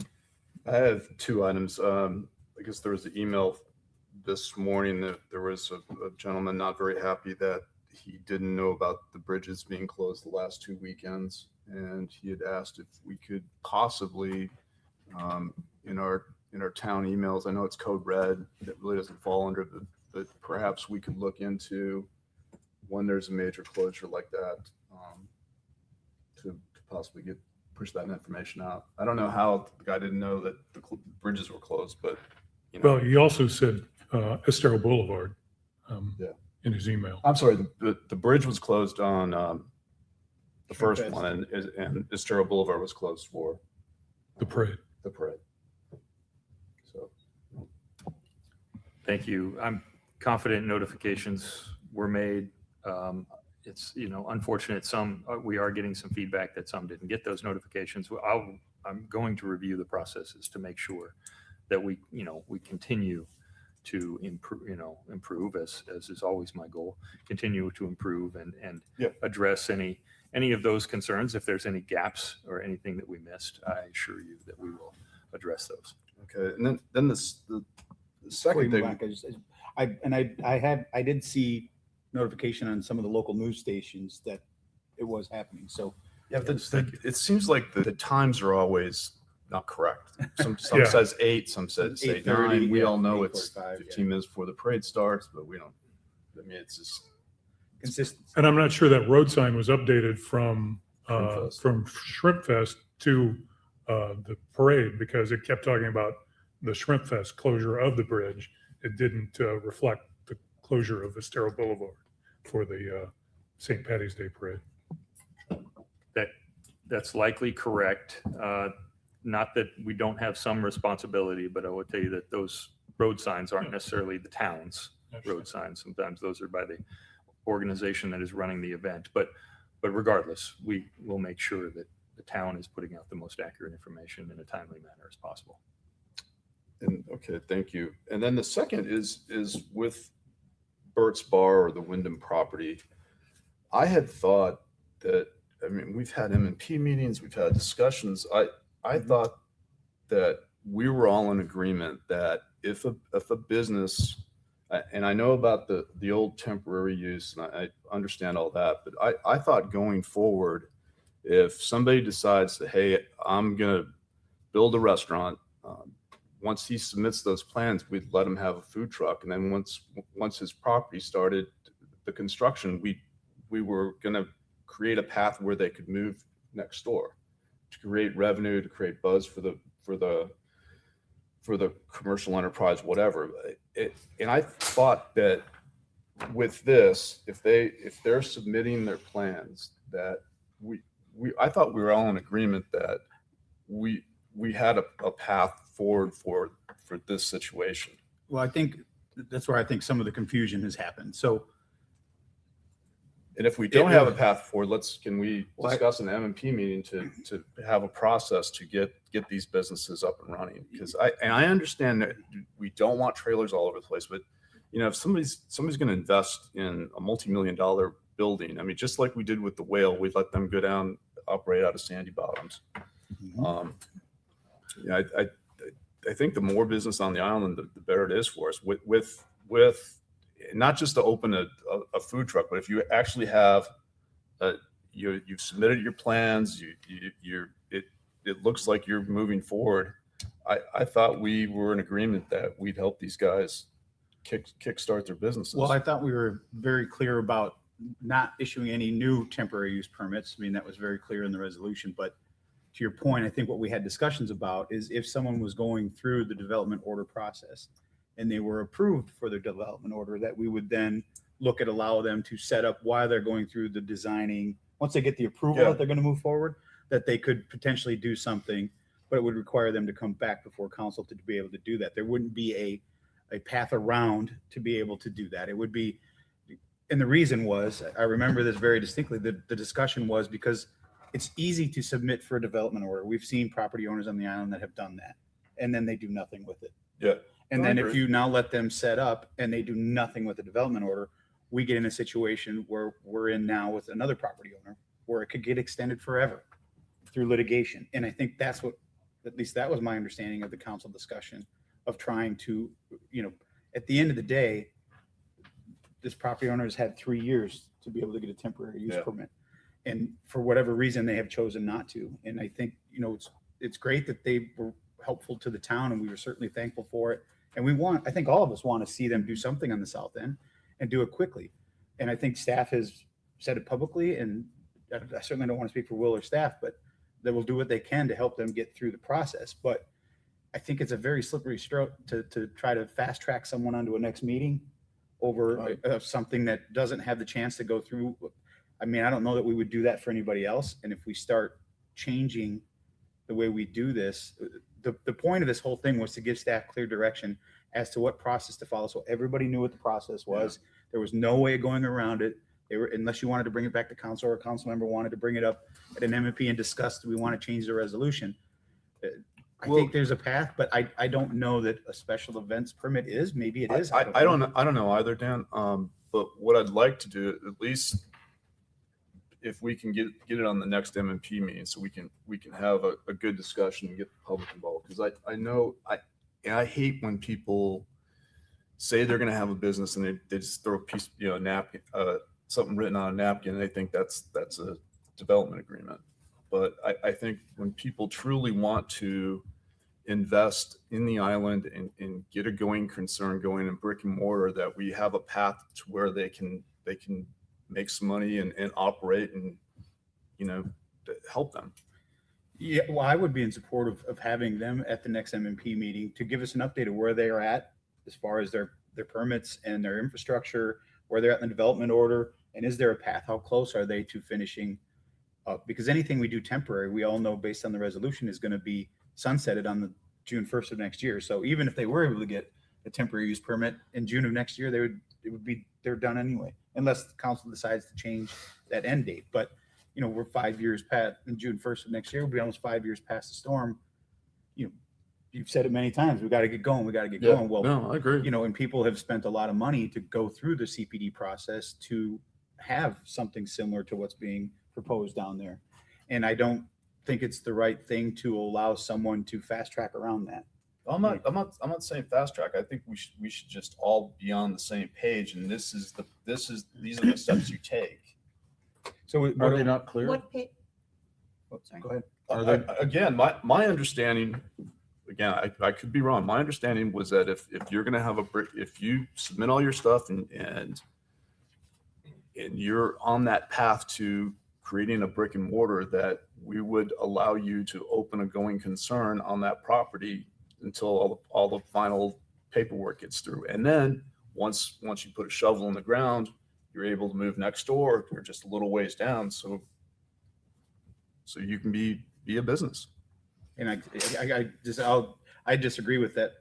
But maybe that's why we should have the MP meeting. I understood it as if discuss it. once you were approved and you were going to be starting construction, you had your permits and your DO in place, you could use it as a temporary use while you were working under construction. Yeah, well, maybe that's the path. I think that's kind of what the intent was, but it had nothing to do with the temporary use permits, and it certainly has nothing to do with the reoccurring special events permit. I think that's a bigger discussion that Nancy has said that she has to have with staff, and staff will direct us if that is a path form or not. And we'll go. Can I get at least consent? I'll consent to do that on the MMP, to have a talk about if you have, but I think it needs to be very clear that if you have to have an approved DO, because that shows that you are doing something, not just here's some plans and maybe I'll get. I don't want that either, but I think it'd be I think we're past the point of, so-and-so got wiped out and they're, let's help them out for the next. We're almost 3.5 years past that. So what is our plan for the rebuilding of the island? So I think we need to have some path forward that we're all on the same page, where people can rebuild. Yeah, we'll have that discussion whenever we can get it on I'd like it's the to next add some MMP. comments to that. Sure, go ahead. As well. So I was kind of on the same page you were. I didn't understand where they were going. But I just went back and started reviewing things. So one of the concerns I have is fast tracking them even to the MNP meeting. I wouldn't mind talking about it generically. Well, yeah, that's what I'm talking about. But not necessarily their project. But I mean, that's what brings it to us needing to discuss it probably and be clear. But then another component I would have is making sure, I heard some conflicting information of whether they have done some work on that site prior to having a permit for it. And that concerns me a little bit. Are they able to do that? What are they able to do? And those came in through some of the emails that I got, where someone said, oh, they've already done this and that, and now you're not going to approve them. And I thought, whoa, you don't do that until you have a permit. So they also have to follow our rules. We have to follow our own rules, and they do as well. So those are some issues that I think put them in an awkward position. So I think, just to be clear, the discussion we'll have at the MMP is not revolving around temporary use permits and not revolving around, and I don't want to speak for you, Scott, but it's not talking about special events, reoccurring special events. No. This is specifically about something new of how to allow them to operate with approved. Let's leave them out of that. I mean, Not them, I'm just saying, when I say them, I mean anyone in general. Anyone. I mean, I think we've got a lot of people looking at properties, maybe starting businesses, and if we can give them a clear path that, okay, if you buy this place and you want to build a restaurant, here's what can happen. Once you do this, and this, then we will allow you to do this, and this. I'm totally on board with Open for that discussion. My comment about don't we actually have a path was, we had a path for people with existing businesses that had been displaced and were able to come back in a temporary measure with demonstration of progress. They could be extended. Right. Are you suggesting that any new development on the island is we would have a mechanism to allow them a new temporary use while they're under I think we're done. I think the people that have rebuilt, and there may be a few out there, but I'm talking about, let's have the discussion that somebody comes in and buys parcel, whatever, name a parcel. Yeah. That little parcel next to wherever, let's just say a parcel, and they plan to build a restaurant. Is there, as they're being built, as figure out when exactly we will allow it, but will we allow them to have a food truck there or temporary until they're open? Happy to have that discussion. I'm not sure I support Well, yeah, allowing that type of activity, Okay, but I'm but happy to have the What I'm discussion. curious about is instead, I want to stay away from the temporary use, but Nancy, is there a way through the land development? Just going there, Mayor. The DO where you could put that language in that says, with the approval of this DO and your permits, it allows you the use of what you're going to do until final construction? Is there a way to do that? You could do that on individual projects as they come through, but you have to be very specific. It would also then become somewhat of a phased project where you would do one thing and they're allowed to do that one thing on a temporary basis for X amount of period of time, and then they go to the second. But the entire thing would have to be approved by you before they even began with the temporary. The other caution I do want to throw out there is anytime you allow someone to go forward and begin without actually having the final approval and all the requirements fixed, there is the detrimental reliance. I relied on you telling me that I could go forward and begin my construction. I spent all this money. I did it in good faith. That can expose us to a lot of legal liability. So we have to be very careful. I'm not saying it can't be done, but we need to be very clear in writing as to what you can do and what you can't do. That I think is the discussion that we need to have. If I think that can expand past that. That can also go into public benefits that may be offered on certain things going forward that may or may not be done in 10 years or 20 years or 15 years. So I think it all could tie into that, but I agree with you. It needs to be very specific as to what is allowed, what's not allowed to do exactly what you're trying to And accomplish. perhaps tie it to that parcel, because that way then we don't create a set of rules that we can't think of all the unintended consequences. So when we're already looking at that parcel. The big thing is Nancy's deal. I mean, we don't want to, I don't want to Expose. create something that's just going to create a monster. potential. But the phasing, I think, has merit for discussion. The phasing of a big project that's coming along, in kind of incremental things that could be standalone, but still associated with that entire project. Yeah, I mean, I'm not even thinking just restaurants. I mean, if the furniture store decides to move on, let them have a trailer out there. They can start, showing what they've got. I don't know. Just, Well, we'll have the discussion. We're not going to hash it out here. Yeah, but let's just have a discussion. That's all I'm asking for. If I could add a few things right now, just that, just so everybody's clear too, and I've spoken with with all of you about this, but this particular property that came up discussed today, the first thing they did apply for was an ETPP, which they were not eligible for. There go, I denied it, and I expressed that to them. But at the same time, I said they can appeal my decision to council. Anything that I decide or staff decides, they can always appeal that to council. They have yet not chosen to do that. What I would say about special event, reoccurring special event permit, I would happy to have a discussion about that and other things. I think we should have discussions about it. With all those discussions, I have to just say now, and we'll discuss it again at the M&P, we discuss it, is we worked a very long and arduous process with FEMA to get us through the community assistance visit and back into the CRS. And a significant win for the staff was to, develop the ETPP process and us getting it not necessarily signed off by FEMA, but acknowledgement from FEMA that is a way for us to continue this and still re-enter into the CRS process.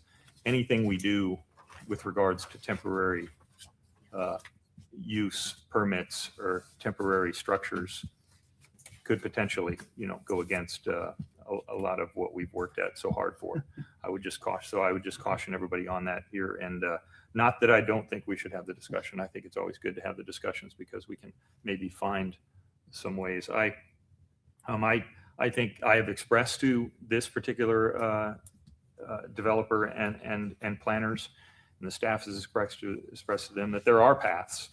The special use type requests, special exceptions requests during the DA process, during the DO process, any of those, which there are examples of those working through. But again, when it comes to temporary structures like that, I like to just emphasize caution. That's fine. Anything else? No, it's John? not for me. Well, the mayor's asked me to get a little more funky, and while I'm not there yet, I'm moving in that direction. So with apologies to Grand Funk Railroad and Little Eva, we'll call the locomotion. If my little baby sister can do it with ease, it's easier than learning your ABCs. So come on, and do the move to adjournment with me. Any objection? We are adjourned at 12:57.